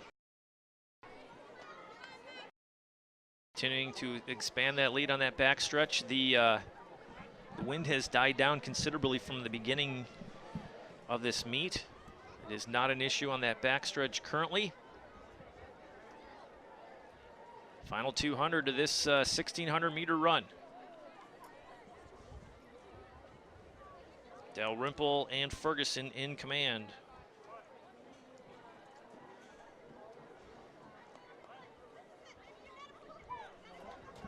Sherman coming around. Here's the final 100 meters. Dalrymple takes the lead over Ferguson. Ferguson trying to close on her teammate. Sitting at 5:10. Dalrymple dialing it back just a little bit as Ferguson closes the gap and they cross the line here. Oops. Stopped a little too early. 5:19. Here comes Sherman. 5:26. Petria, 5:28. Marissa O'Leary and Abby Locke coming in for the Dragons. Nice kick by O'Leary here to finish this one out. The two freshmen coming in. O'Leary 44 and Locke at 46. I do believe that is the best time for the duo on the season. And here's the Wolf finisher at 5:56. And nice 1-2 punch there by the Wolves to close out this 1600 meter run. And that is a quick, 8 points to only 1 for the Dragons. All right, the guys, 1600 meters is next. We're going to take a quick timeout as they set up and get ready to go. You're watching ONTV's coverage of Dragon Sports. Stay tuned. Drownings are a leading cause of death for young children. Simple safety steps are the best way to prevent these tragedies. Make sure kids learn how to swim. Always watch them in and around water. Properly fence all pools and stay away from drains. Consider the steps you take, then add a few more. Because you never know which pool safety step will save a life until it does. Simple steps save lives. To learn some new ones, visit poolsafely.gov. And we're back. Just finished the women's 1,600-meter run. Clarkston takes it 1-2. And we have a whole heap of runners here for the mile for the men coming up. And let's clear out our clock here. But let's take a look at who's participating in the mile for the Clarkston men. Nick Ferraza, Sham Slater, and Nathan Murray. I hope I didn't slaughter your names too badly. And the usual suspects here for the Dragons are Michael Jarvis, Drew Geim, and Matthew Mulligan. So no Mulcahy in the mile as listed on the sheet. I don't see him in the pile, so probably saving him for the 3,200 as the officials get them in their piles. And usually the top runners will start at the front of the pile and the inside mark there. Let's see. All right. So let's see. Sometimes I think the guys are about, they'll be sub 5 minute for sure. The top runners will be rolling in at roughly, like Jarvis, I think he was 4:40.2 was his time against Rochester for, I believe he was second place in that race.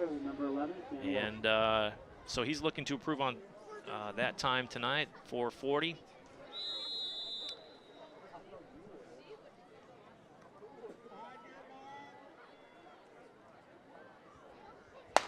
And they're underway. The men's 1,600-meter run, the mile, 4 laps of the track. And let's see how this shapes up. I don't see Jarvis out there. It's near side lane 1, taking it out. And it's difficult to tell who is sitting where when you have just a herd of people rolling down that backstretch. But inside lane 1, it's got a slight lead over the runner from, I think it's Nick, I think it's Sham Slater, actually. Remember him from the earlier 4x8. Either way, Dragons in first place currently in the early stages of this mile, with Clarkston going 2-3. Dragons are hoping Jarvis can pull this one out. He's going to have some competition as he approaches the first 400 in 107. And Jarvis is leading the pack for the Dragons, as we've seen many times before.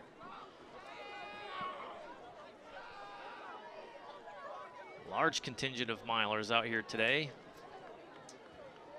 Everybody kind of settling in after that 400. We'll see what Jarvis decides to do. Usually the first 800, they kind of just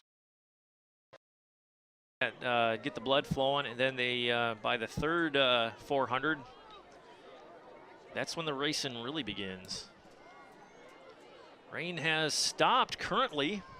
Everybody just a little soggy. Wasn't too bad. I haven't gotten a running score just yet. I've been taking it manually here. Maybe after the mile.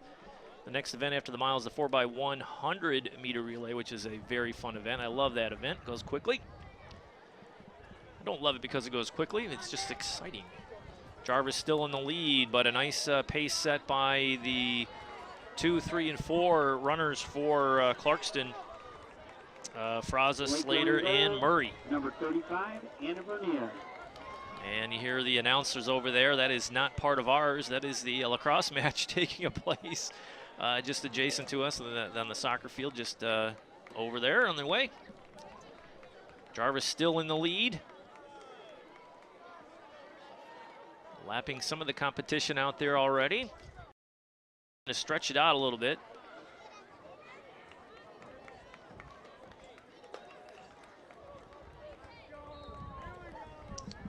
Director's telling me we have a little bit of camera difficulty here. Apologize for the the glitchiness. Like you said, this is our first track meet. Usually we're doing football and we stay in one spot. Here we got our cameras spread out in different locations, and we're trying to do the best we can.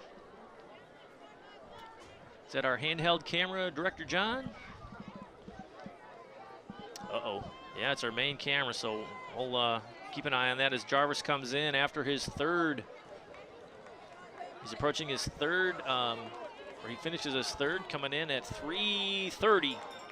This is the bell lap. Let's see if he turns it on here, but again, the Clarkston hanging with him. Ferraza, Slater, and Murray doing their dangest to keep up with him. There goes Jarvis. He's going to turn on the jets now, and he's starting to separate. And Mike Jarvis hitting a wall. I think he's got this one in hand. We'll see. There's a battle for second and third now between two Wolves.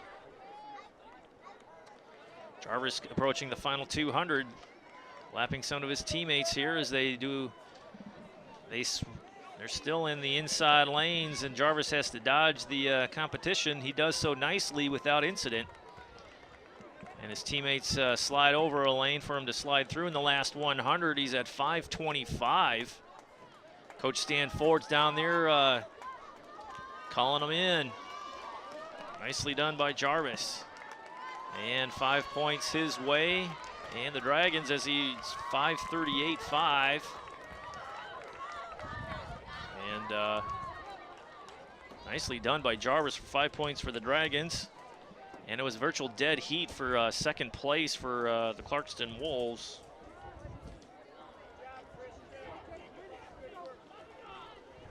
And the guys continue to come across that finish line. Some still have one more lap to go. We'll hang on. Nice finish here by the Dragons. Let's see.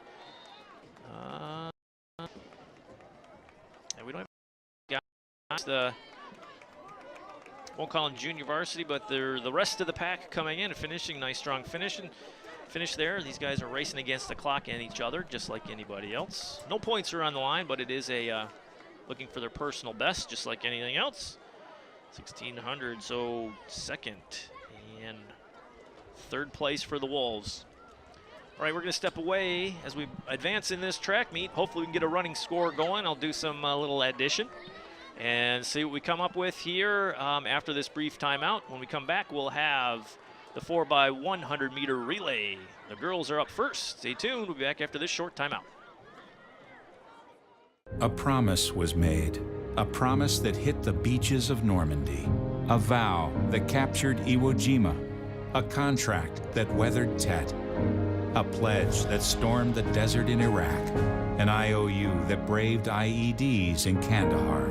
A promise was made to America's veterans. DAV fights to keep that promise, so all veterans and their families get the benefits and support they earned. For help, visit DAV.org.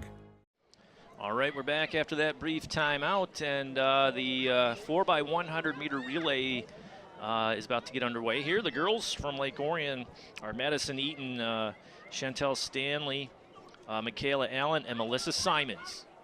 I believe that is the same group that just ran the 4x2, so it looks like the Dragons are really stacking their relays. Get points where the other team cannot. And where's the 4x100? Same. It's Max Salter, Passe Sampson. Excuse me, that's the boys. My mistake. Fecco, Touchstone, Graham, and Smith for the Wolves. Dragons are fielding 2 relays, a B relay, and so is Clarkston. 4x1. Really utilizing Maddie Eaton tonight and Melissa Simons in all the key areas. If you can get 5 points to none by your competitor, you'll take it all day long. As the official is checking across the way to make sure all the competitors are ready in their zones. There's 4 zones around the track. All the white flags are up and saying yes, we're good to go. See Coach Hudson over there signaling the go sign. And the ladies about ready to get into their blocks. Some like the blocks, some don't. I think we have lane 1 without a block. Each competitor does 100 meters as fast as they possibly can. We'll see if these exchanges are any cleaner this time around. Number 1, Bella. Lacrosse match, a little update. JV Dragons, I think they're taking on Clarkston over there, up 10-3. Surrounded by sports today here at the complex, the campus of Lake Orion High School. Rain has stopped. It looks like everything has slid south of us currently. I see some breaking of the clouds to the north, which is a good sign. Officials still trying to figure something out during this event. You see long jump, or the high jump is taking place over there. And it looks like our we're still trying to get a score from the main scores table. I know the race is about getting ready to go on. Director's talking to me here, sorry. Trying to get a score, but I'm not sure what the delay is here. There's looking around. I think there's an issue on the far end. There's nobody waving the flag to tell them they're good to go. In the third quadrant here. Flag is up. It is white and ready to go. Referee is just doing his job, making sure everybody is situated properly. We see 4 white flags, or 3 white flags ready to go, and he blows the whistle, and we're at it.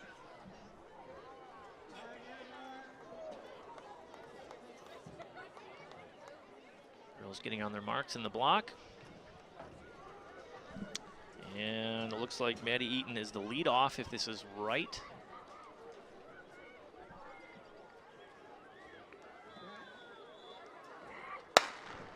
And they're off. It is Maddie Eaton in the yellow shoes. She'll be handing to Chantel Stanley. Clean handoff. And they're on their way. Wolves trying to close the gap. We'll see how it goes. Third exchange. Left a little early. Had to slow down out of her zone. Wolves closing the gap nicely there at the 200 mark. Coming home strong, and the anchor is Melissa Simons. Jayla Smith will be Simons' blistering time. Jayla Smith, no answer. And the Dragons will take the W here. And Clarkston Wolves are second. 50.724 unofficial for the Dragons, and 53.61 for the Wolves, and 56.2 not well, 46.2 is what they rolled in last week against Rochester, but 51, they'll take it. And the next event coming up after this is the 400-meter run. As they clear the track, we'll take a brief timeout. We'll be back. Actually, we'll be back with the men's 4x100 relay right after this. Stay tuned. My name is Caitlin. I'm 6 years old. I like to go to the beach with my cousins. When I was a baby, I was very sick. And then I got a liver transplant from an organ donor. He saved my life. This gift of life was made possible by an organ donor. Imagine what you could make possible. Sign up as an organ, eye, and tissue donor. Go to organdonor.gov. Okay, we're back. About ready for the 4x100 meter relay for the guys. And for the Dragons, we have Knight, Shohan, Hastings, and McCarty. And for the Wolves, make sure I get that ready. It is Salter, Passe, Sampson, and Heffler. The same as a 4x2. Let's see how this one works out for them in the 4x2. What was the result of that? 4x2, Dragons took the win. And looks like the guys are just doing their last run outs, stretching their legs. Yellow flag on the far side, waiting for that white flag to say we are ready to go. White flag near side, very good. White flag far corner. And still waiting for that second, there it goes. The white flag is shown. That means we are ready to go in the 4x100 meter relay.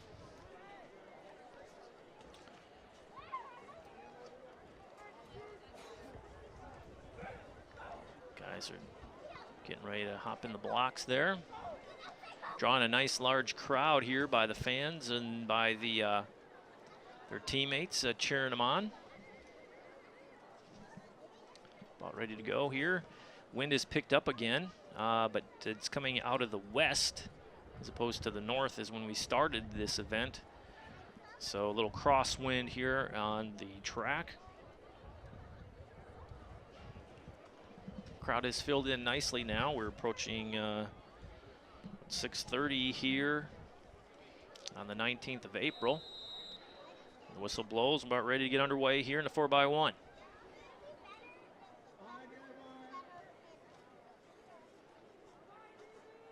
On your marks is called, and the guys are getting in the blocks. The last couple shakeouts.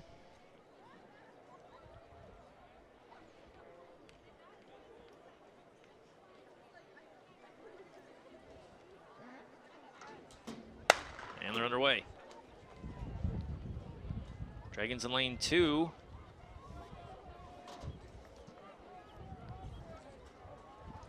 Nice exchange by the Dragons. Dragons running 1-2. Clarkston closing the gap there, but a sizable lead for Lake Orion here in the 4x1. Third exchange.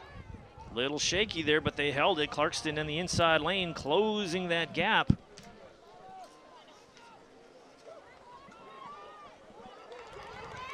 Here they go. It's a close one.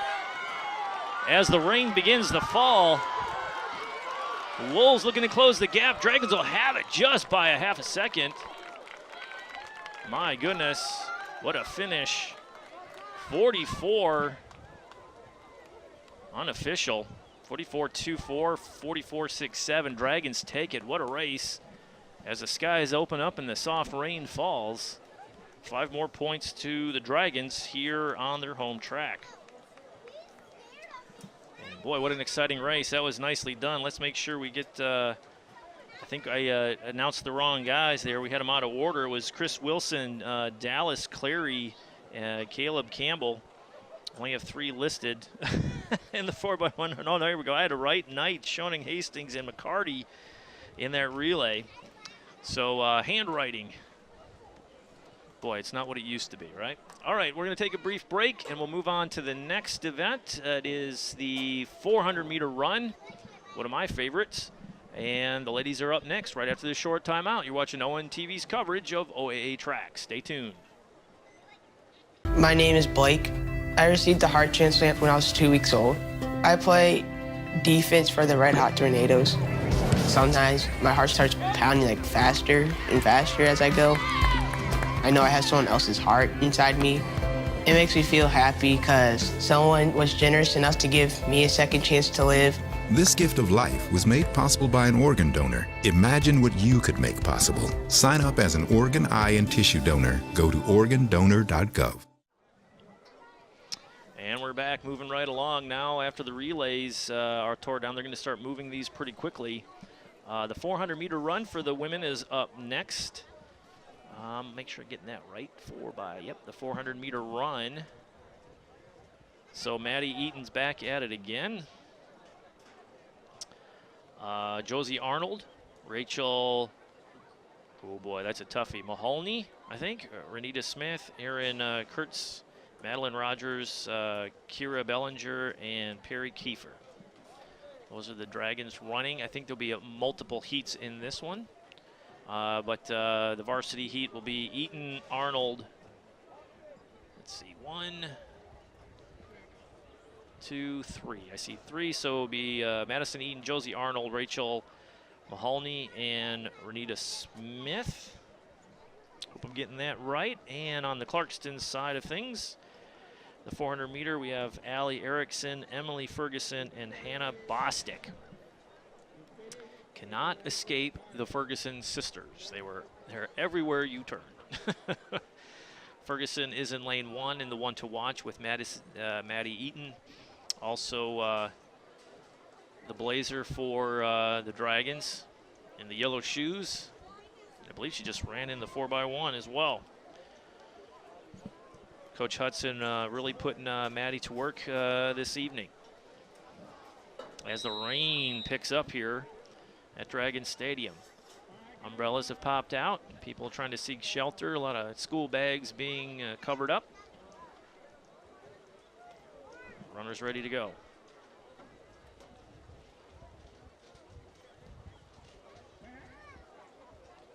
And we're underway. I believe everybody hangs in their lane to the end.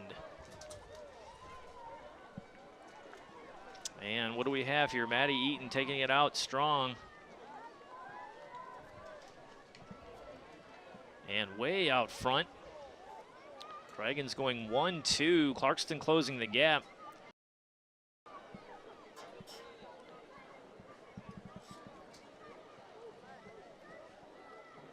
Nice stretch out there, approaching the home stretch here in the 100. Maddie Eaton has to be gassed after running the 100 meters, the 4x1, and now the 400. Grimacing slightly, but still looking strong. Clarkston coming in. Allison Erickson trying to close the gap, but it's Madison Eaton. Josie Arnold trying to get Ferguson at the end there, unable to do so. The Wolves will go 2-3. And that's about it. So 58.49 for Maddie Eaton, 102.1 and 102.9 for the Ferguson and Erickson. I believe that is, yes, Erickson and Ferguson to round out this scoring for tonight. Nice run by all. Let's see, we'll take a quick timeout as the rain continues to fall here at Dragon Stadium. We'll get the men on the track for the 400 right after this short timeout. You're watching ONTV's coverage of OAA track. Stay tuned.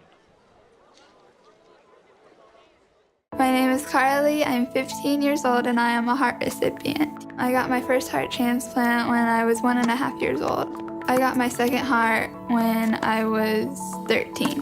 When I get my driver's license, of course I'm going to say yes to be an organ donor. I've been saved twice, so who says I can't save somebody else? This gift of life was made possible by an organ donor. Imagine what you could make possible. Sign up as an organ, eye, and tissue donor. Go to organdonor.gov. All right, we're back. Guys getting ready to do their 400-meter run. Let's take a peek. Of course, I have not. Oh, let's do a score checkup here before we do anything else. And the girls score, Lake Orion 31, Clarkston 21, so a tight race here. And on the boys' side, an identical score, Lake Orion 31, Clarkston 21. So this is a nail biter to the end, I'm convinced. Okay, let's say Clarkston boys participating, the varsity are Matt Baker and Devin Parkinson. And for the Dragons, it's Wilson Cleary and Caleb Campbell. Dallas Cleary and Caleb Campbell. And the guys are putting their blocks out on the track. The rain has again lightened up a little bit. They weren't lying when they said scattered. We're getting pockets of heavy rain, followed by light rain, followed by heavy rain, and all that good stuff. And so we'll see how it goes. Still adjusting the things down there. Hey, let's give props to our underwriter, Jets Pizza. Since 2009, Jets Pizza has been a sponsor of ONTV Sports. Want to thank Larry Buss and the crew over at Jets Pizza on M24 for offering catering to our cast and crew. And if you're so inclined, DVD copies of this broadcast can be purchased by calling ONTV at 248-393-1060. For only $10, get a copy of this and any other program in our broadcasting vault. DVD copies, 248-393-1060. It is a soggy night out here. It's so bizarre. We're like right in the rain zone, and it's nice and clear north of us. What is the deal? We're just happy that there's no bright, shiny lines popping out of the sky. As the whistle blows, about to get underway here in the 400 meters. Wilson, Cleary, and Campbell for the Dragons.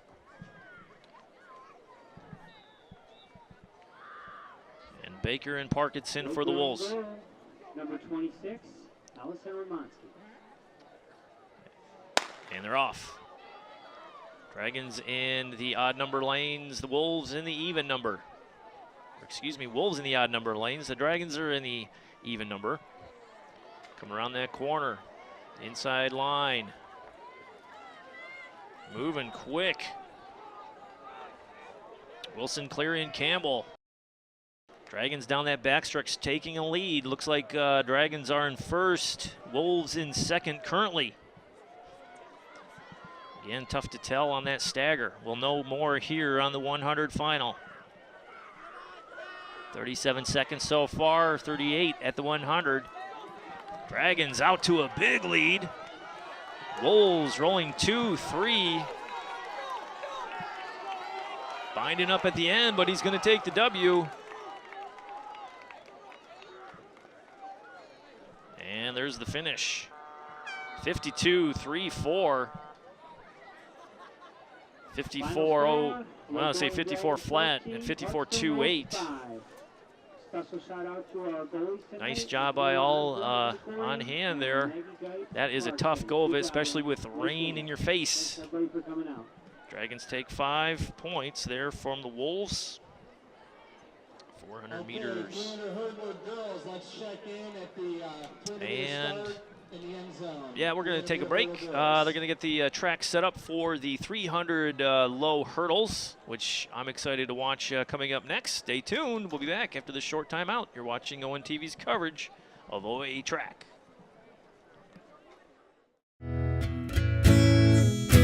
Hi, I'm Jerry Mathers, and I have diabetic peripheral neuropathy, or DPN. DPN most often damages nerves in the hands and feet, causing pain, numbness, or even total loss of feeling, and it's become a leading cause of lower limb amputation. If you have diabetes, be proactive, monitor your glucose levels, take your medication, and maintain proper foot health with your podiatrist. It worked for me. All right, we're back for the 300 low hurdles. The girls are up first, and for the Dragons, we have Melissa Simons, Margaret Vio, and May Blumke. And for the Wolves, we have Harbaugh, Pescar, and McKinney. So this should be this is a grueling race. The 300 meter low hurdles is just brutal. You use every muscle in your body to do in this event. And they're off. Dragons looking to take. They're still in the lead, and by my tally, 36-25. Simon stutter step hits that hurdle, coming to the 200 mark. Still in the lead. Whoever jumps first is your leader. Clarkston right behind. I believe that is Harbaugh. Simon's coming to the 100 mark. Harbaugh stutters at the last corner hurdle. Simon's huge lead here for the Dragons. Looking to close it out. Stutters. Ooh, binds up a little bit over that. She's been very active today. One more set to go over. Simons does so nicely and finishes. A little slow on the finish. Looks like Clarkston will go 2-3. In this event. Simons nicely done. Unofficial at 48-2-6. So the Dragons take another 5 points. And 4 points for the Wolves. All right, what we're going to do is we're going to take a brief timeout as they reset the guys. We're back after this short break. This is ONTV's coverage of OAA track. Stay tuned. 9 out of 10 of us say we want to die at home. But for a third of us, this is the last place we'll see. you had just months to live, where would you want to be? Willie wanted to enjoy her great-great-great-grandchildren. She chose hospice. See what's possible at momentsoflife.org. Okay, we're back. Guys about to get underway. They're just resetting the hurdles and getting the guys in position. And Sammy Taramina of Between Taraminas and OA Now are joining me in the booth. How are you, Sam? I'm good. You?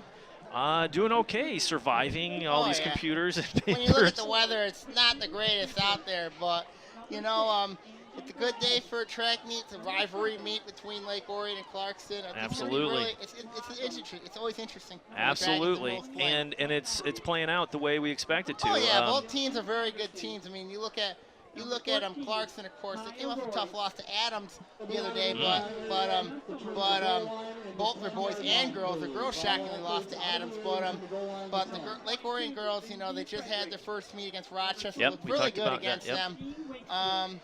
You know, they have a lot of balance. I mean, they have some stars out there that are pulling in those first place finishes. They got a lot of balance when you look at it. I mean, you look at it, especially when you look at the field event area. In that area, of course, Taylor Eaton is a very important piece of that puzzle, along with Cassie Morneau and Mary Smythe. Those are the key players in the field. Colleen Campbell in the pole vault. And you look at, and then you look at, of course, in the field, and of course, in the other events, you know, it's going to be key for the Dragons to keep improving and getting ready for that regional. All right, and we're off here in the 300 men's hurdle. For the Clarkston Wolves, we have Ethan Wise and Drew Erickson. Sounds familiar. I've heard that name before. Oh, yeah. And Tyler Skibicki for the Dragons, Thomas Mormon, and Channing Wan. Yep, Channing Wan, of course, a very, very interesting athlete, but watch for Skibicki. I think he should be primed to take over this race. Looks like Skibicki's he's in lane 1. Look at Glorian's looking good. Looks like a 1-2, 2-3 if they get on their horse. This is gonna be a sweep. Skibicki in the lead. He's binding up at the end. He's been very active today. Skibicki, I think 1, 2, and 3. I was a little slow on that, but a couple tenths separating Skibicki. And who is that? Is that Juan or Mormon? I think it was Mormon. And then I believe Juan came in third. I think it was a sweep for the Dragons. That's huge for Lake Orion, because when you look at this, of course, in a big meet like this against Clarkston, it's always important to go 9-0, and it's important for Lake Orion to keep on getting that momentum, and of course also getting that momentum, especially when you look at this team. When you're a balanced team, you're going to have to look at the balance. Absolutely. Let's talk about, we have some time. What's the next event here? We have the 300 here, so the 800-meter run's coming up, and they got to clear the track, or they have another heat. I believe they have another heat. They have another heat, yes. But before, we can actually show the other heat, but that was the varsity heat. That's the scoring heat. Yep. Let's talk about some results on the shot put. What do we have? When you look at the shot put, let's go with the guys first. Lake Orion took a first place in there. Sebastian Marcoux, he threw a 38.8. Clarkston took the two other places, 38.5 and 38.3 respectively. So it was a pretty tight shot put duel on the boys. And the girls, of course, Taylor Eaton took first through on a 35.4 today. And then Cassie Morneau was huge for Lake Orion, taking a third place with the 28. Molly Nicholson, Clarkston's of course, Clarkston's girls basketball player, and also a Clarkston's best thrower, took second place through 28.9. Okay. And then the discus results I heard, according to my discus, there it is. According to Coach Bob Bridges, of course, he's our throws coach. Orion took a first and second. You're talking the guys? Girls. And then Taylor Eaton, I don't know what she threw. I don't know who took second, but it was from Lake Orion. Second for Lake Orion, so really? 8 big points for the Dragons. Clarkston took third, and then you look at in the discus, of course, Clarkston took a second and third, but Sebastian Marcoux had a PR today in discus, through 121 today. Nicely done. Yep. And we weren't able to show those events here today, like the high jump and the long jump and the pole vault. And the shot. And the shot and the discus. But we'll have these results up at the end as well as the final score. So great to have you in the booth, Sam. Thank you. I just saw you yesterday, Yeah. morning and afternoon, so Yep, it's good to see you again. Yep. We're going to take a quick timeout. When we get back, we're going to be going to run, which is always, I really like the half mile. It's always a fun one. Oh yeah, I mean, when you look at the 800-meter run, I mean, watch for Nolan Maupin. Absolutely. Yep. We're going to take a timeout. This is ONTV's coverage of OAA track. Stay tuned. When you're dying, what will it be like?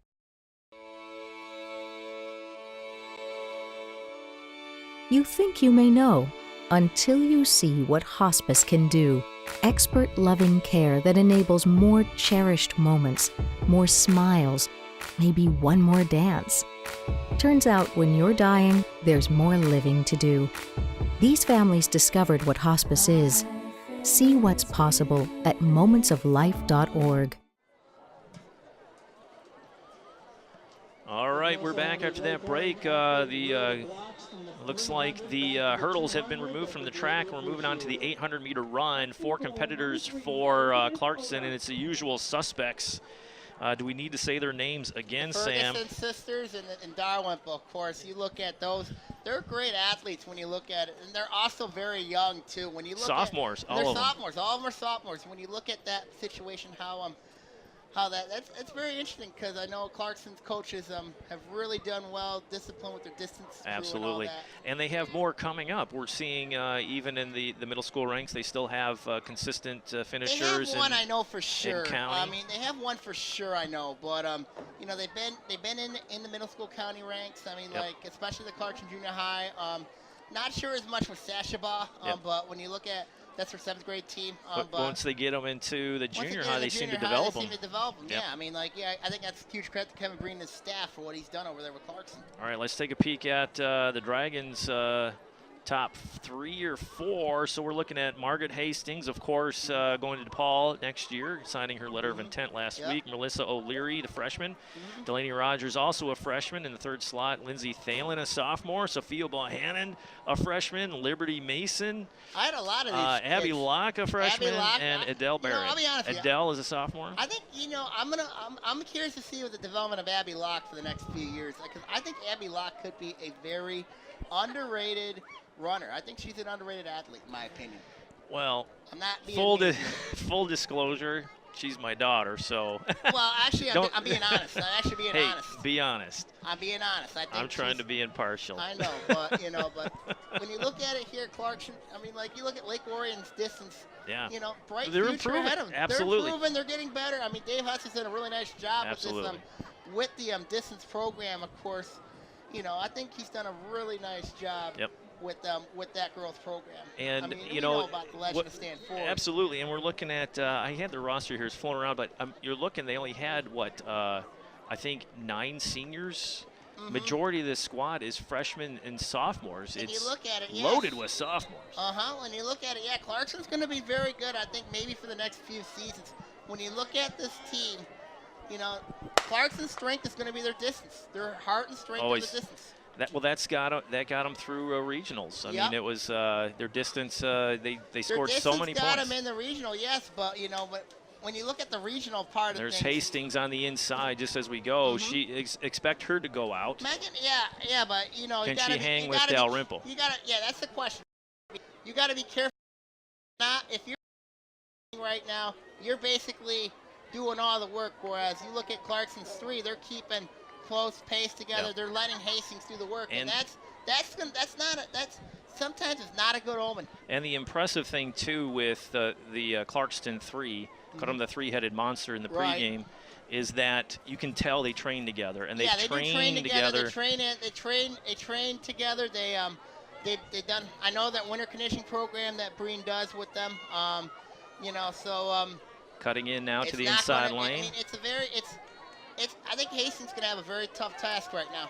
Well, the Clarkston 3 are very strong, and here comes Dalrymple closing in as you'd expect. She might hang until maybe the mid mark or the 200 mark. That's where you usually see they fly by. Well, that's the thing when you look at it. Depending on the pacing. That's the thing when you look at it.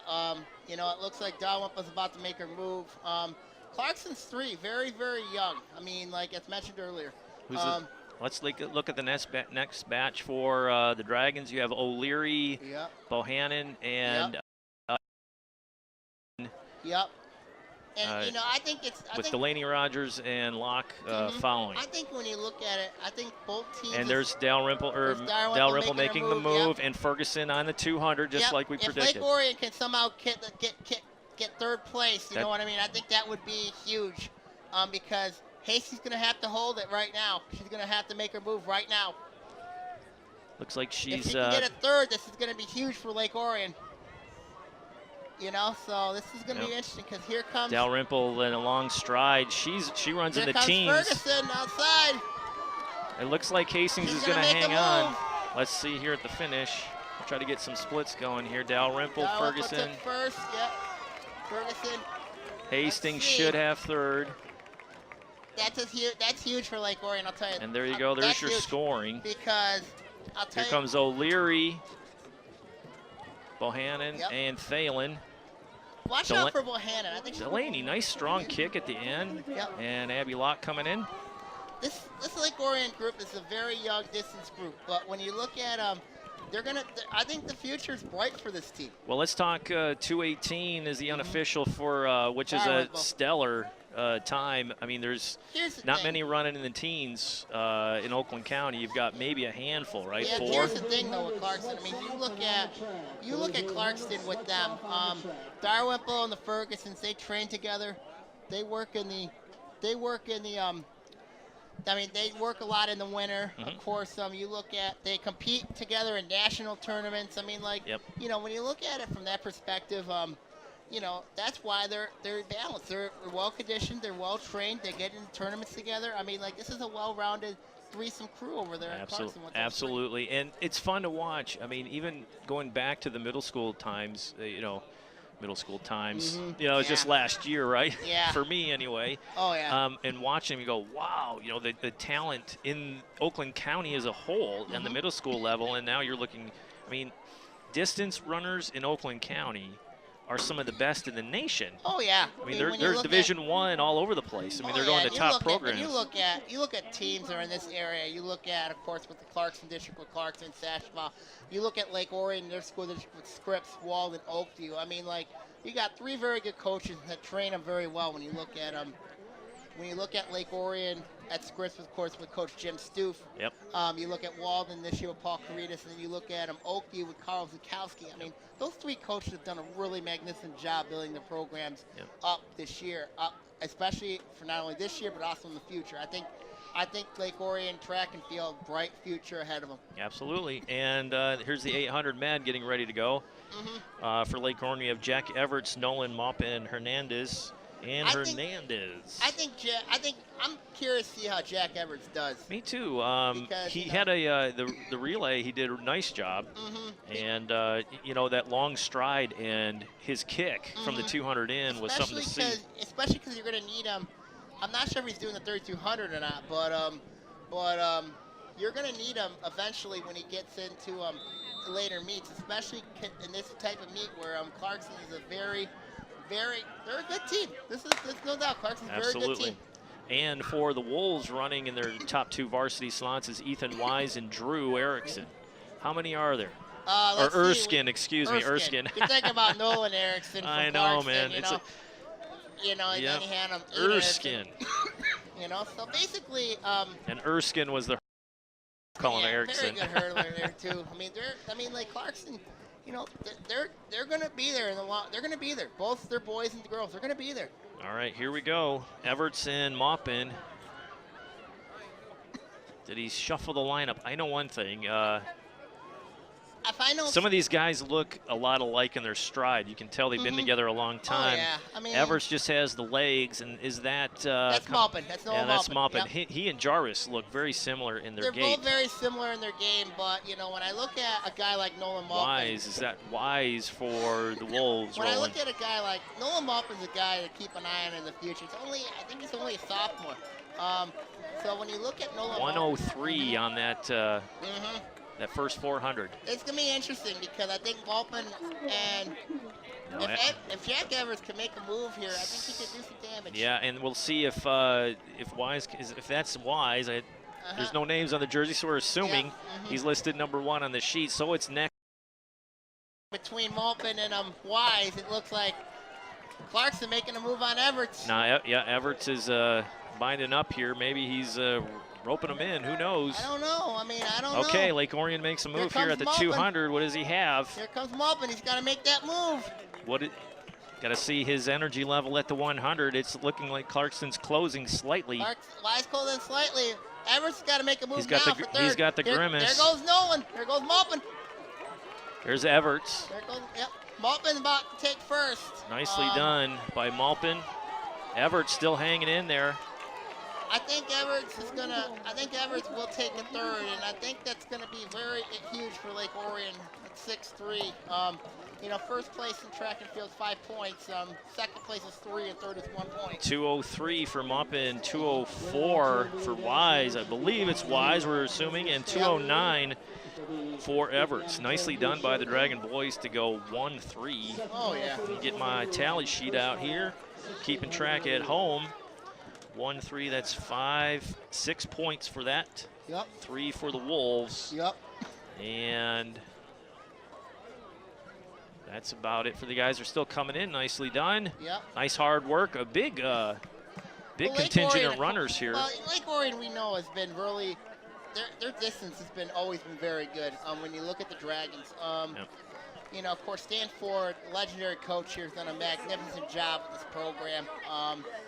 Of course, competing every year, being a consistent league power. Of course, we remember that state championship back in 2012 with Lake Orion. I remember that meet very well. Even though I wasn't there, I know Coach Stan Ford was crying in happiness. And, Absolutely. That was the happiest moment. They were building up to that over the years, and their distance again was so good. Their sprints were so good. The relays were solid. Well, here's the thing, though. I remember that team back in 2012. That team had a lot of depth. You look at the sprinting was there, the distance was good. Even one time, if I remember a story, I talked to Coach Ford was telling me. That and the last competitor here finishes for Lake Orion. Yeah, Coach Ford was telling me that he had enough depth. He was taking kids out, and they were still scoring points. I'm going like, Coach, you're fine. Everything's fine. It's a good thing. Yep. Happiness here galore. Absolutely. And they've been strong in the OA Red. Winning the division multiple years in a row. When you win the division, you win the league meet. Winning the league meet is always a huge thing. When you win the Red division, it's always, you have a lot of great programs in this league. You look at Clarkston, you look at Oxford, you look at Rochester Adams, of course, is an interesting team to keep an eye on. So basically, it's a good league. The Red is a very good league. Let's do this. We're going to step away. We'll be back with the 200 meters. The women's 200 meters just set. Maddie Eaton, I think, is up again. She's been workaholic today. So we're going to step away. We'll be back after this short timeout. You're watching ONTV's coverage of OAA track. Stay tuned. Hey, it's ONTV here. Now, have you ever had the urge to create your own TV show? Or just wanted to see what goes behind the scenes of making one? Well, we have just the program for you. ONTV offers production classes, which allow you to take control and create the programs you want them to be. To get started, all you have to do is sign up for a free orientation, and then register for one of our production courses. For more information, feel free to call us at 248-393-1060, or go to orionontv.org and click Register Now to sign up for classes. We hope to see you soon. And we're back after that short timeout. The 200 meters is about to get underway here, and let's take a look at the lineup here for the Dragons. We'll do, how many they have out there? I'm eyeballing 1, 2, 3, 4 runners. Is that right, Sam? It looks like it, yes. Okay, it's a full heat. There's 3 heats, but we're only covering the first one is varsity, so we have Maddie Eaton, of course. Maddie Eaton, another one to watch is Michaela Allen. Michaela Allen, also, and there's number 2, Sarah Griffin. And Heather DeSamper. Yep. So the 4 to watch here in the varsity heat. Yep, this would be interesting because you look at of course Madison Eaton, and you look at of course Michaela Allen. Of course, I coached Michaela Allen at Scripps. Very good athlete, very good athlete. Well, also we have Jayla Smith who gave Maddie a run in the 100. Oh yeah. And Lauren Fecki, I hope it's his name, and Becca Scheich. I hope I'm saying those names right. Yep. Where are we at here? Eaton's got first right now. Eaton is out as expected. Eaton's gone, though. But this is her specialty. The 200 is really her thing. Clarkston's going to take second. It looks like 2-3. And I think that's going to be huge for the Wolves. And that's going to be huge for the Wolves because when you go second and third, it technically does cancel out. You know what I mean when it comes to points. And give props to Jayla Smith and Lauren Fecki. I hope that's the two. Yep. That's how they're listed for a nice run for a solid 2-3. You know, when you look at it there, I think that's huge for I think that's huge for Clarkston. Getting those type of points right now when you look at them. Absolutely. So 5 for the Dragons, 4 for the Wolves. And we have more heats coming, but we're going to step away. When we come back, we'll have the men's varsity race right after this short timeout. You're watching ONTV's coverage of OAA track. It's been a long day. I know. We'll see you in a bit. Hey, it's ONTV here. Now, have you ever had the urge to create your own TV show, or you just wanted to see what goes behind the scenes of making a TV program? Well, ONTV has just the program for you. ONTV offers studio and field production classes that allow you to take control and create the programs the way you want them to be. We will introduce you to media literacy skills and the fundamentals of program production in order to acquire the basic training needs for ONTV equipment use.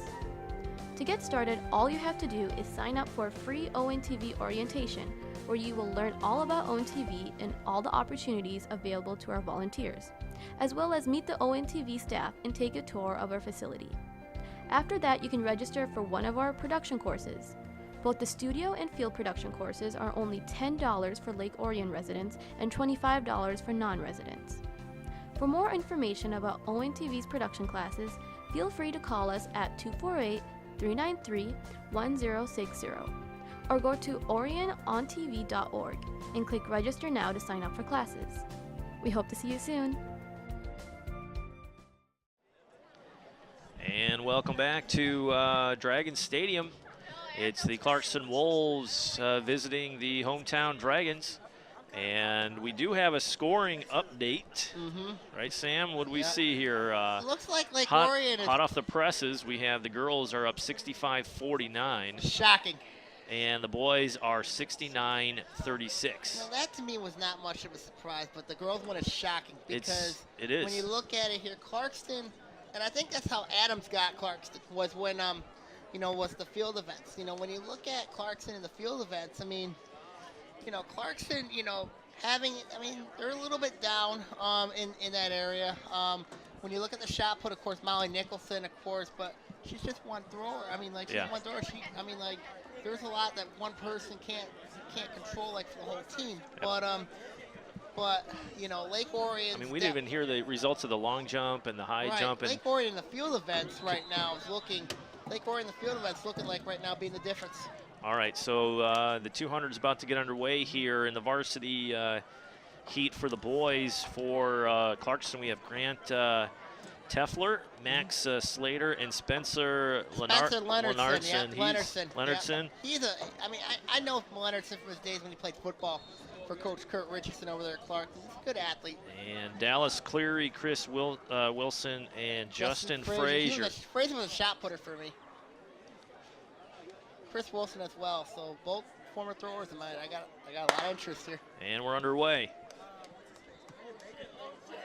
And the inside track looks like they have it so far. Was at lane 3. Looks like Dallas Cleary.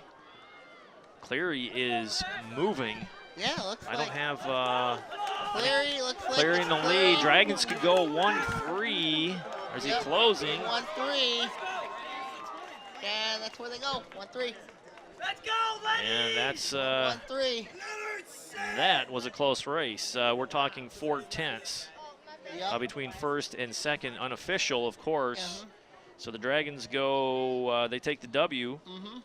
And first and third. So again, I mean, the first and a third is well, just Lake Orion's doubling getting a up. lot of first place points. Have you noticed that? I've noticed in your unofficial score sheet. Yeah. You know, especially in the boys' side of things. You know, they're getting a lot of first places. You know, and then when you look at, in that situation, if you're getting a lot of first places, you're going to win a lot of meets. And, you know, talking about times in the break, we were talking about, I mean, we're watching some times coming through. I mean, it's early. It's really early in the season, but the season does go by pretty quickly. They got the Oxford Invitational around the corner. It's Saturday, yep. Yep, but you have also, you're looking down the road to postseason play. Right, especially regional. And regional. And league so, play, yep. And how do you qualify for regionals? It's a big deal. You know, it's very interesting because if you want to qualify for states, you're going to have to do well at the regional. I mean, to get to states. I mean, like, it's the first. And to get into regionals is qualifying standard, correct? Right, it's qualifying standard. So you're going to have to take at least I think it's the top three or top four that go to states. So okay, so top three at regionals you're in. But if you're, let's say, you make the standard inside the top eight, you can go. You can go. Okay. Yes. All right, good to know. Yep, good to know. Yep. All right, thanks, Sam. That's why he's sitting next to me, everybody. All right, we're going to take a quick break while we finish up these later heats of the 200. And we'll be back with, after the 200, we have the 3,200 run. All right, so we'll be back after this short timeout. You're watching ONTV's coverage of OAA track. Stay tuned. Hey, it's ONTV here. Now, have you ever had the urge to create your own TV show? Or just wanted to see what goes behind the scenes of making one? Well, we have just the program for you. ONTV offers production classes, which allow you to take control and create the programs you want them to be. To get started, all you have to do is sign up for a free orientation, and then register for one of our production courses. For more information, feel free to call us at 248-393-1060, or go to orionontv.org and click register now to sign up for classes. We hope to see you soon. And welcome back to ONTV's coverage of Dragon Sports, or OAA track. It's our first track meet ever here for Orion Neighborhood Television. I'm your announcer, Ian Locke, and with me in the booth is Sammy Taramina. And we've been chit-chatting about some stuff today about the middle school program here in Lake Orion and the middle school programs in Clarkston. Yes. And just North Oakland County sports in general, just very, very strong all across the board. North Oakland County, very, very, very rich in talent. Of course, when you look at the Lake Orion area, the Oxford area, Clarkston, Rochester, even in the non-OA's areas with Waterford. You know, that Waterford has some crazy talented distance runners on the girls' side. I mean, they're running Division I times right now in high school. Yes, I mean, like, you know, but it's very interesting to say the least how that is going right now with that with what's going on over there at Waterford. Well, let's take a look here at the setup. The officials just getting ready to go. This is the 3,200-meter run, 8 laps of this track here. Emily Leopold and Allison Sherman are out there for the Dragons. Do I see Allison Sherman? I don't believe Allison has pink shoes. She's listed, and Helena Nunley. Helena Nunley, she was a thrower for me a couple years back in Scripps. That looks like Helena Nunley, and I don't see Del Rimple or anybody else. They're out here jogging in a cool down, so they're not even running. That's shocking that the Fergusons it's like are not running. Are they saying that the meet is out of hand and the Dragons are conceding a win? I don't know. I mean, I really don't know. I mean, you look at Clarkston, when you look at the Dalrymple, then you look at the and you look at the Fergusons and sisters. I mean, like, I think they shut them down. I think so too. It looks like it. And you know, and that's shocking because, you know, Clarkston had a lot of high expectations coming in the year. Now they can still do some damage in the league meet, but over at coming up. But it's shocking to say the least that you know, for Clarkston, you know, for them to look at possibly starting off 0-2, that'd be very shocking. I mean, nobody would expect that coming from Clarkston's girls. Yep. And let's take a Especially look. how good they are. Actually, let's take a look at who's running the 32 on the varsity side for the boys. It's Mike Jarvis, as expected, and Ryan Mulcahy, who is an Oakview alum, Lake Orion, who I talked to his parents at the Eastern Michigan Relays, and about how impressed I was with his mile run at the county meet as an 8th grader. Going sub 5 minutes as an 8th grader. Malarkey, I think, I think he's going to be, he is that guy to build for the future. When you look at Jarvis, of course. I mean, he's. Yeah, Malarkey, I think, is gonna be a very solid athlete. I mean, like in the future. I mean, like I think right now, working with Jarvis, you know what I mean, pacing with Jarvis, basically with Jarvis controlling the tempo and all that. I think it's gonna help him. You know, I think he's learning from one of the best in Jarvis. You know, to help him out. You know. And we've seen it from cross country, even as a freshman coming out here shooting highlights of these races and keeping track of the guys throughout the season. Ryan and just nipping at the heels of those upperclassmen. I mean, even the seniors last year who were so heralded going out in graduation, that they have a nice solid core of guys that are kind of filling in behind them. And it comes down to the middle school programs. You got to give the middle school programs a lot of credit for giving Coach Ford these athletes. Coach Z over at Oakview, you got to give Carl Zukowski a lot of credit. He's churning out distance runners like nobody's business. But you also got to give credit to Coach James Stupid Scripps and also Paul Caritas at Walden. I mean, like, especially, I know Paul Caritas is in the first year at Walden, but you look at the distance runners who have really helped out getting these distance runners to come to Lake Orion to work with one of the best in Coach Dan Ford and also in girls side of Dave Hudson. So you know, so there's a lot of upside here in the future for Lake Orion. Just finished the 800 across and watch just be down Chester meet. The coaches are out there giving them their split time. Also encouraging it too, you know. Absolutely. You know, you gotta have that. You know, there's a lot of encouragement going on for both sides. Not only there across the start-finish line, but the leaders out here are Jarvis and Mulcahy. Yep. And they are lapping the field, which would be expected. Well, Jarvis, of course, used to play football and then decided not to come out.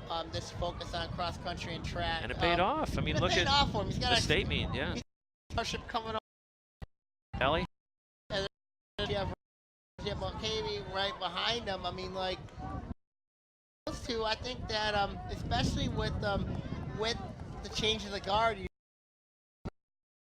getting ready to take over. So you look at Lake Orion, you look at the Dragons, I mean, this is going to be a very interesting, and it wouldn't surprise me if Lake Orion will make some noise in the regional.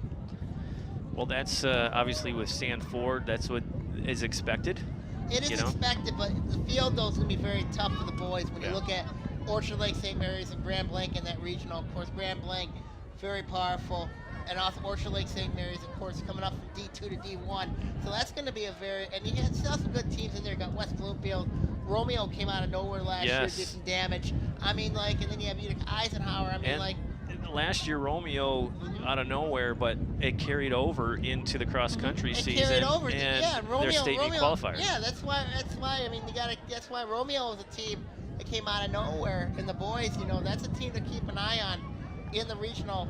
And then the girls' side, of course, you know, you got Clarkston, but you also got to keep an eye on Bluefield Hills because Bluefield Hills has got they got Olivia Lopez, who's a good distance runner, and also got Amanda Sape that throws. I think that's going to be. And Bluefield Hills, they really benefit from these type of regional meets because, like a regional, where points are so hard to come by, and you know they take it. It's like one or two events gets you 10 points. You know what I mean? And you're right back in the thick of it. And that goes back to what happened at regionals. I mean, talking about the participants today. With Clarkston and on the girls' side, their distance runners, you have 3 runners that amounted. How many points did they tally for one team? You can get at least 30 points. I mean, remember, let's not forget, a couple years ago, Pontiac Northern won a state championship with only six athletes. I mean, like it can be done. I mean, you know, it can be done. Sometimes, you know, depth. You know what I mean? It can come in 2 different ways. You know what I mean? You look Absolutely. You look at with that situation, I mean, like when you have a big team like Lake Orion won a state championship in 2012, you know, and the boys, I mean, you know, depth comes in a big way. Yep, and we're in a halfway point as Leopold crosses that start-finish line, 4 to go at 6:05, so nice pacing. She was about 12:18 at the Rochester meet, so she's looking to go under 12:18, always trying to improve week to week, and the weather has turned on us here. It's the skies are clearing. It won't tomorrow. It won't tomorrow. Well, it's opening up tonight, and you know that. Tonight, and the wind has picked up, and it's dropped about 10 degrees from the start of this meet at about 73 and humid. Now it is 63 and chilly. Humid. Yeah, so basically, that's the wind Michigan is weather. swirling out there. Yeah, that's Michigan weather for you. Yep. As the 3200 continues on, you're watching ONTV's coverage of OAA track. Ian Locke here with Sammy Termy in the booth, and let's call attention. Clarkston Lake Orion being very busy this evening here in the sports complex here at the high school. Baseball going on across the way, and rumor has it that the Dragons took 2 from they did take from 2 Clarkston. from Clarkston, yes. And varsity or JV I'm not sure how the lacrosse. third game I'm went. pretty sure JV beat. They're gonna I beat think it was Clarkston. Clarkston. They beat them pretty good. This is the varsity match going on now, and I believe they're up 6-3. I think it was at halftime. I'm not sure. Don't quote me on that. Don't quote me. It's a tough angle trying to see this. Here's Jarvis pulling away. Obviously, he and his teammate Ryan Mulcahy were neck and neck, They were and then neck and neck for a minute there. they're pushing Jarvis each has other. He's started making a dragging kick. them along now. Clarkston Three right now more. has got 3rd right now, so McCahey's gonna have some competition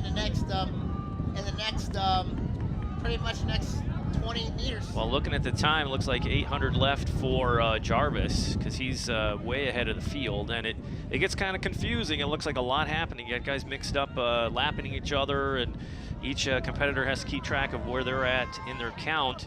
The official down on the track, you can see he's got number 3 left. He forgot to change it for Mike Jarvis as he rolled by. Yeah, I mean, you know, he's already approaching the 200-meter mark up here. He could probably run another 4 laps. You know Yeah, he almost looks like he's in cool-down mode, but you know he wants to go for a decent time tonight. Here's the thing. I thought in that Rochester meet, Jarvis kind of struggled a little bit in that Rochester meet. He looked a little out of sync. Yeah, he did. He was grimacing, and it was a cold day too, man. It was a cold day, but remember, the athletes were coming off of spring break. Yeah, and, true. You know, when you're coming off of spring break, you don't have your legs down, you don't have your conditioning down. It's not. It can create some havoc. So and Jarvis was 9:59 as posted. That's very unusual for him. I mean, he's more in the 9:35 range, but I just think that spring break kind of had a haunting. You know what I mean? Yeah. I mean, when you look at it from an athlete being on spring break, you know, you have.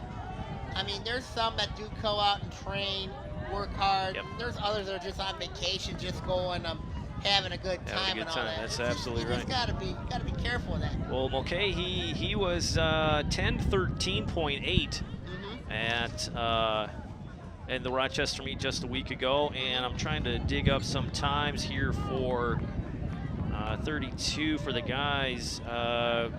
Bunsey, Best, Phillips. I don't think those guys are running in the varsity heat here for Clarkston today, and we're looking at. Well, I think you're thinking of a different Clarkson, it looks like. Is it? No? Yeah. You sure? Yeah, I'm sure. You think so? Yeah, because it says Clarkson and Pullman. You know. Oh, yeah, okay. Yeah, so I did that the other day. Yeah, it's a different Clarkson. You just got to... Busy. Yeah. Yeah, from... Clarkston, Michigan. No wonder there was no numbers on there. 3,200 meter run here for the Clarkston boys. We have Slater, Isert, and Faraza. It looks like... Here's Mulcahy. Sit here like chatting Jarvis with Sammy. 10-12. Jarvis is cruised. Jarvis looked like just cruised to victory. Well, I'm sure he eclipsed his time from the other day, because Mulcahy rolled in at 10:11. I was looking down at my sheet. I wasn't expecting him to finish, and here comes Clarkston's first finisher, or second finisher. And that is at 10:35. Yep. We'll try to have some of these official times up at the end of the race. We'll throw those up on the screen, and it looks like Leopold has 1 lap to go. Yep. You know, I think 10:55. You know, I'll be interesting at leagues because, you know, especially when the Ferguson sisters and Dalrymple do run in that regional, you know, that league meet. So it'll be very interesting. But you know, it's a good I think it's a great win for. It's gonna be a good win for Leopold. Yeah, Emily. Emily Leopold. I think it's gonna be a great Her first win one. It you know, and something like this, especially for time comes out. I mean, like 12, 18. Confidence. It's Absolutely. It's going to increase her confidence. It's going to really, you know, and she's got a scholarship somewhere. So that's what I was, yeah. You know, so basically. You know, in these, again, I hate to keep sounding like a broken record, but here come our teammates to cheer her on to finish up. And that's a good thing final, to have. Yeah, that's absolutely. A good thing to have when your teammates, final 200 for Leopold rounding the corner. When your teammates are cheering you on, it's always special. It's always special when your teammates are there cheering you on, just working hard, making sure you're in good conditioning. You're getting ready. You know what I mean? And I 12:10 with a kick at the 100 meter. Here comes Leopold at 12:14. Strong kick. It's gonna get you. I don't know if she's gonna beat her time from Rochester, but should just be off a couple seconds. What are we looking at here? And the finish. Yep. 12:24. Which is a 12:24. nice time. I mean, See, it took second. It'll be Nunley. She's up there about finishing. She's approaching the 200 meters left. Oh, let's make sure that's right. Yeah, Helena Nunley. Yeah, she was a shot putter for me. Sherman did not run. Yeah. Rest those legs probably for Saturday. I'm sure Yeah, she's going to probably go 3,200. You know, when I look at that Oxford invite, you know, the favorite there obviously going to be Oak Park because both their boys and girls teams are absolutely loaded. Oh, saw them in action at the Eastern Relays, and they set a track record in Oak Park blistering time. Yeah, I know their coaching staff pretty well when they worked at Detroit Mumford.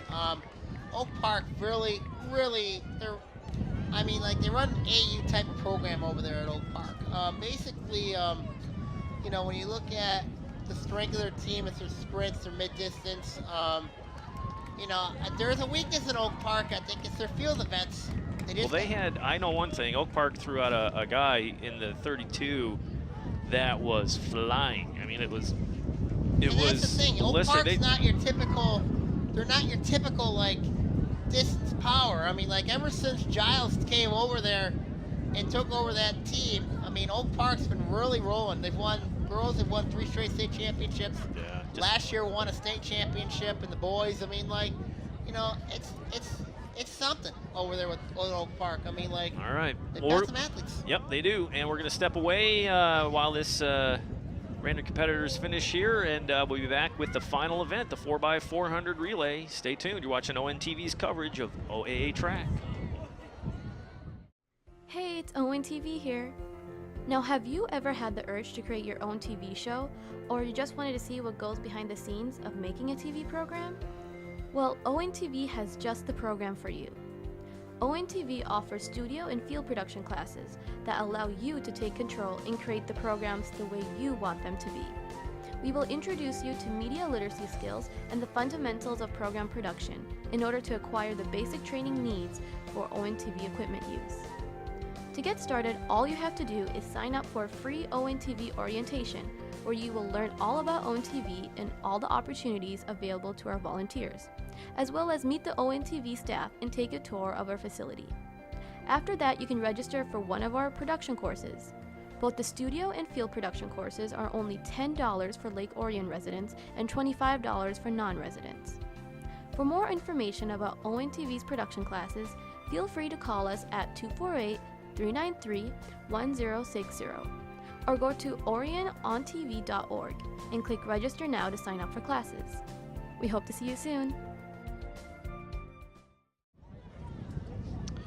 And we're back after this short timeout. We are at finally our concluding event, if I can speak English.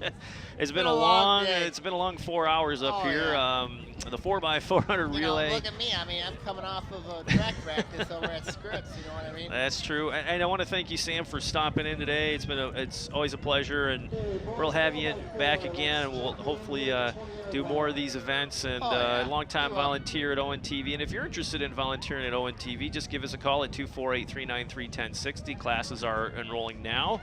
Lake Orion residents only pay $10, and if you're out of the area, you pay $25 for a 5-week class. We train you how to come on up here and be a play-by-play announcer or camera operator. You know the drill. Oh, yeah. Sam, you've been around a while with your brother and your buddies and stuff. It's been great. Oh, yeah. I mean, I have my own show. I have my 2 shows here between Jimmy and ONTV. Yeah, absolutely. Oh, and OA Now, sorry. And OA Now, and, you know, the whole thing. So let's take a look at the varsity relay for Lake Orion. The top 4 will be Margaret Hastings. We talked about her earlier. Josie Arnold, an up-and-coming 400 and 800 runner.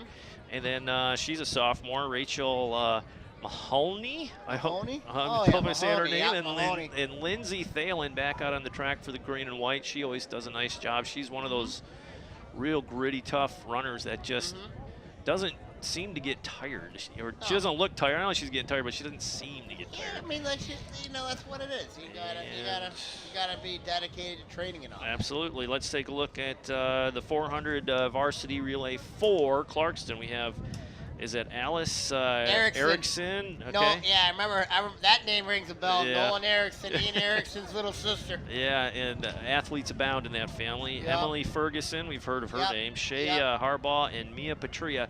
Now, Mia Patria, I've known her name for many years in the middle school ranks as a good distance runner. So, you know, you see all these familiar names over and over again with the years of cross country and track. It's interesting that they're running a 4x4. You know what I mean? Like, it's interesting that like a girl like Patria, who's a distance runner, running a 4x4. And Clarkston is sporting two relays.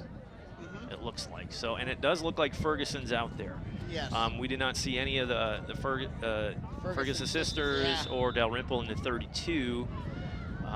Looks like coach is saving them. I don't think they're going to Oxford, the Oxford invite. They're going somewhere else. They're going somewhere else. But it's kind of shocking that, you know, especially because those 3 did not run in the 3200. A little slow in the uptake on the start there. Kind of drifted off. Orion's got 2 teams in there. They do. That is. Clarkston looks like good start for them. I'm trying to see the faces down here because it looks like they've mixed and matched some of these relays. So I think. So there's Josie. So obviously Clarkston's out front on the inside. Right, and that's outside. Gonna change, you know what I mean? She's got to make that tough turn, especially in that tough seat. Josie Arnold is the leading dragon runner out there in lane 3. Looks like Clarkston right now looking good early. You know, question is, this is going to be interesting, especially come the exchange. Is that Bohannon? Yeah, I think it's Bohannon. They really mixed up their relays. There's the exchange, slow exchange by Clarkston. Dragons have a chance. Bohannon. It looks like Bohannon, doesn't it? Like Orion, I thought had an okay exchange. You know, but still, I think, you know, but when you look at it here, it's got like a good 50-meter lead right now. But we'll see. Clarkston B relay holding steady there. Dragons trying to nip away at that lead as they cut in to the inside lane at the 300 mark.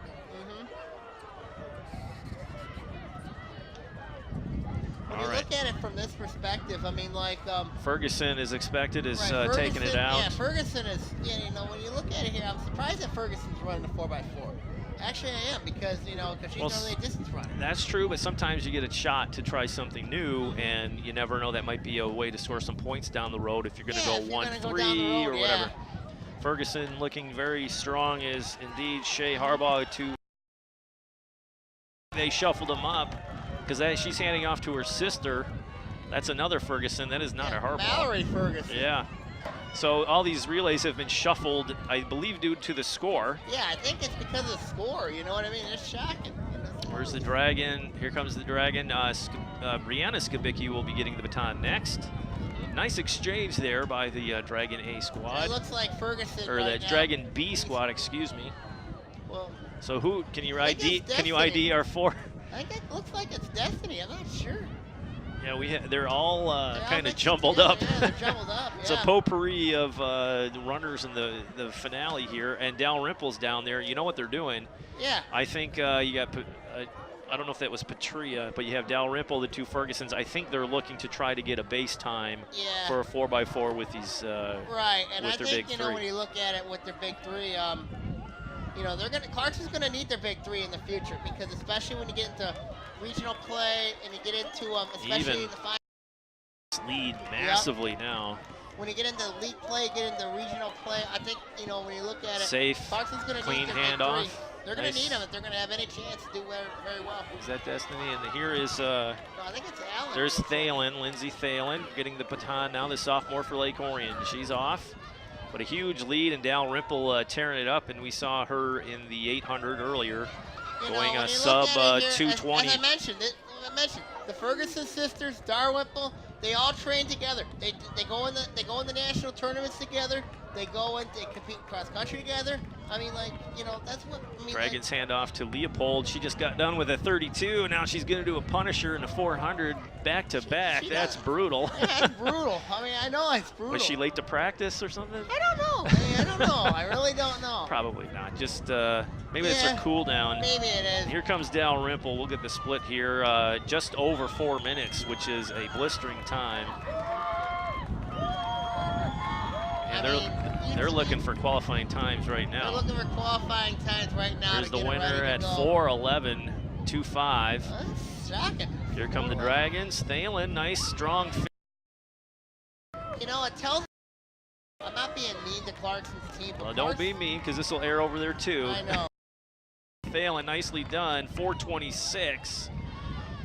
And 4:26.99 unofficial. So, but when the big three of Dalrymple and the Ferguson, they're solid. I mean, they're very solid. Yeah, and for years to come. I mean, they're just sophomores. They're only sophomores. I mean, last year their relay was a senior and 3 freshmen. Yeah. So basically, as I mentioned with those three, I mean, they train together. I mean, they know each other's strengths and weaknesses. I mean, they know how to bond. You know what I mean? And about rivalries, it's Lake Orion, it's Clarkston, but what I enjoy is good, and you just. I mean, back when I played, back, I mean, the rivalry has always been there. It's always going to be there. Yeah, but when you look at it, when they go into college, when athletes go into college, I mean, the rivalry, they're going to remember this for the rest of their lives. Yeah. But when you look at it from remembering it, think of it. I mean, you knocked off Clarkston.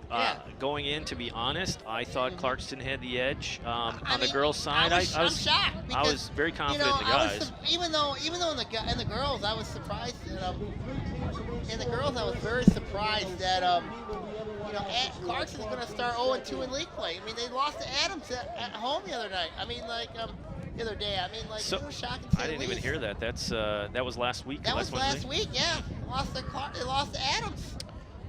All right, we're going to toss to a break. They're getting set up for the final event, the men's 4x4, and we'll have that for you right after this short timeout. You're watching ONTV's coverage of OAA track. Stay tuned. Hey, it's ONTV here. Now, have you ever had the urge to create your own TV show, or just wanted to see what goes behind the scenes of making one? Well, we have just the program for you. ONTV offers production classes, which allow you to take control and create the programs you want them to be. To get started, all you have to do is sign up for a free orientation, and then register for one of our production courses. For more information, feel free to call us at 248-393-1060, or go to orionontv.org and click Register Now to sign up for classes. We hope to see you soon. And welcome back. The Presentation of high school track here in the campus of Lake Orion High School. The final event, the 4x400 relay. The men take to the track after a nice performance by the Clarkston women. And let's do a rundown of who is on the track, or at least we hope. We saw that everybody. We hope. We're not sure. They were all mixed up. Yeah, they mixed up like the so girls here. Here's for the Wolves as listed by Coach Breen. We'll go Matt Baker, Drew Erskine, Dalton Sampson, and Devin Parkinson. And for the guys, we have Sam Knight, Nolan Maupin, Thomas Mormon, excuse me, and then Jack Everts. You know, I'm going to be honest, Sammy Knight's a very underrated athlete. I think when you look at Sammy Knight, I mean, like, he's an underrated athlete. Yeah. I mean, very player. Box all situated up in place. Let's see. Camera be surviving this type weather we have. Tomorrow is supposed to be in the 70s again, stormy, but though. storm. It's going to be severe. And again, we'll have the final score after our final break after this this event, and we'll get you the final score and the results of the field events as well. So we won't leave you hanging on the field events. I know how complicated a track meet is to cover, but it is probably the most difficult besides a swim meet. And our director, John, down in the truck will probably agree that the swim meets are confusing affairs if you're not familiar with how things operate, just like a track meet. Oh, yeah. So what's coming up for the Dragons rolling around? Oh, softball. Let's talk about softball. They took care of Oxford on a weekend, right? A weekend tournament. They played Stony Creek the other day. I'm not sure how that came out, but I'm pretty confident I think they won that. ONTV cameras were out at the season opener here at home, and they mercied John. Who was that again? Brandon. Ortonville Brandon, but but in 3 innings. Here's the thing. Is that considered a scrimmage as opposed to? Here's the thing. I'll be honest with you. It's going to be interesting between Lake Orion and Clarkston. Clarkston softball very good as well. So I think it's going to come down to Lake Orion, Clarkston, and softball. But softball's got off to a nice start. I think Lake Orion softball is getting a little disrespected. I know a couple people on the polls. I mentioned in my podcast a couple times. Especially this one guy is really easy. Yeah, but I think Lake Orion. Well, they lost a top flight pitcher, and they were underway here in the final event here in the dual meet. Clarkston Wolves, hometown Dragons, here at Dragon Stadium. Dual meet here, dual meet action all day. Nice warm day has turned into a chilly evening, and the guys, I bet you can't wait to track. Let's see. Nature. Absolutely. Some guys. Clarkston so far is in the lead based on the stagger, but it looks like the inside lane one is doing his business, and that's Matt Baker for the Wolves. I don't know. I don't have the second relay listed. Clarkston's got the lead right now. Here's the exchange. Dragons in the lead soon, right next by. Lane 1. Good exchange on lane 1. It was, and Clarkston had a pretty steady one. Who's next in line for them? That is, they have listed as Drew Erskine. Yeah. And Dalton Sampson. And now they could have shuffled them too, because I recognize the one fella from another race. I think they did shuffle them. And the guys hit the cones, and they're now they can now slide over to get out of their lanes, and they're all running in lane 1. Dragons out to a nice lead, and Sam Knight was the lead off. Nolan Maupin is listed as, I think, Maupin. What do you got down here as a third? Yeah, Maupin's third. Maupin's third. They switched it up on us. If we're awake. Nice 400. Nice run. And then here comes Mr. Maupin. Let's check the exchange. There's some sketchy exchanges earlier. That was a nice clean one. Good clean one. Clarkston A relay and B relay are neck and neck. By Clarkston's and out of the gate, Clarkston A, I think that's Dalton Sampson, if this is correct on the sheet. Again, the shuffling. Dragons substantial ran an 800 lead. earlier. You know, so basically when you look at it, Maupin looking good. Got a 60-meter lead. Yep. Maupin Another 5 looking points for the smooth. Dragons potentially, and we do see Everts down there. Yep. So I guess they must have switched Everts and Maupin out. Maupin, yeah. He had a busy night, and he did.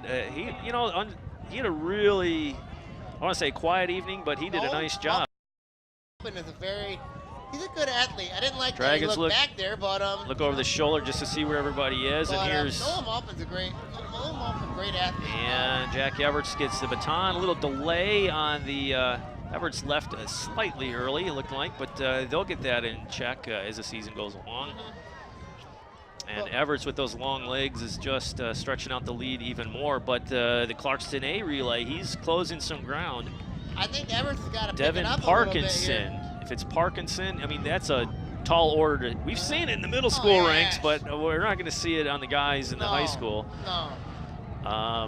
But, you know. 200 meters left for Everts.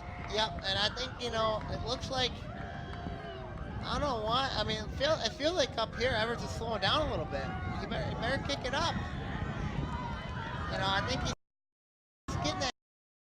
There you go. There he goes. A nice closeout by Clarkston A. You got to give it to a hand to him. I got to give Clarkston a lot of credit. Nice job. I got to give Clarkston a lot of credit, you know. I mean, and the finish.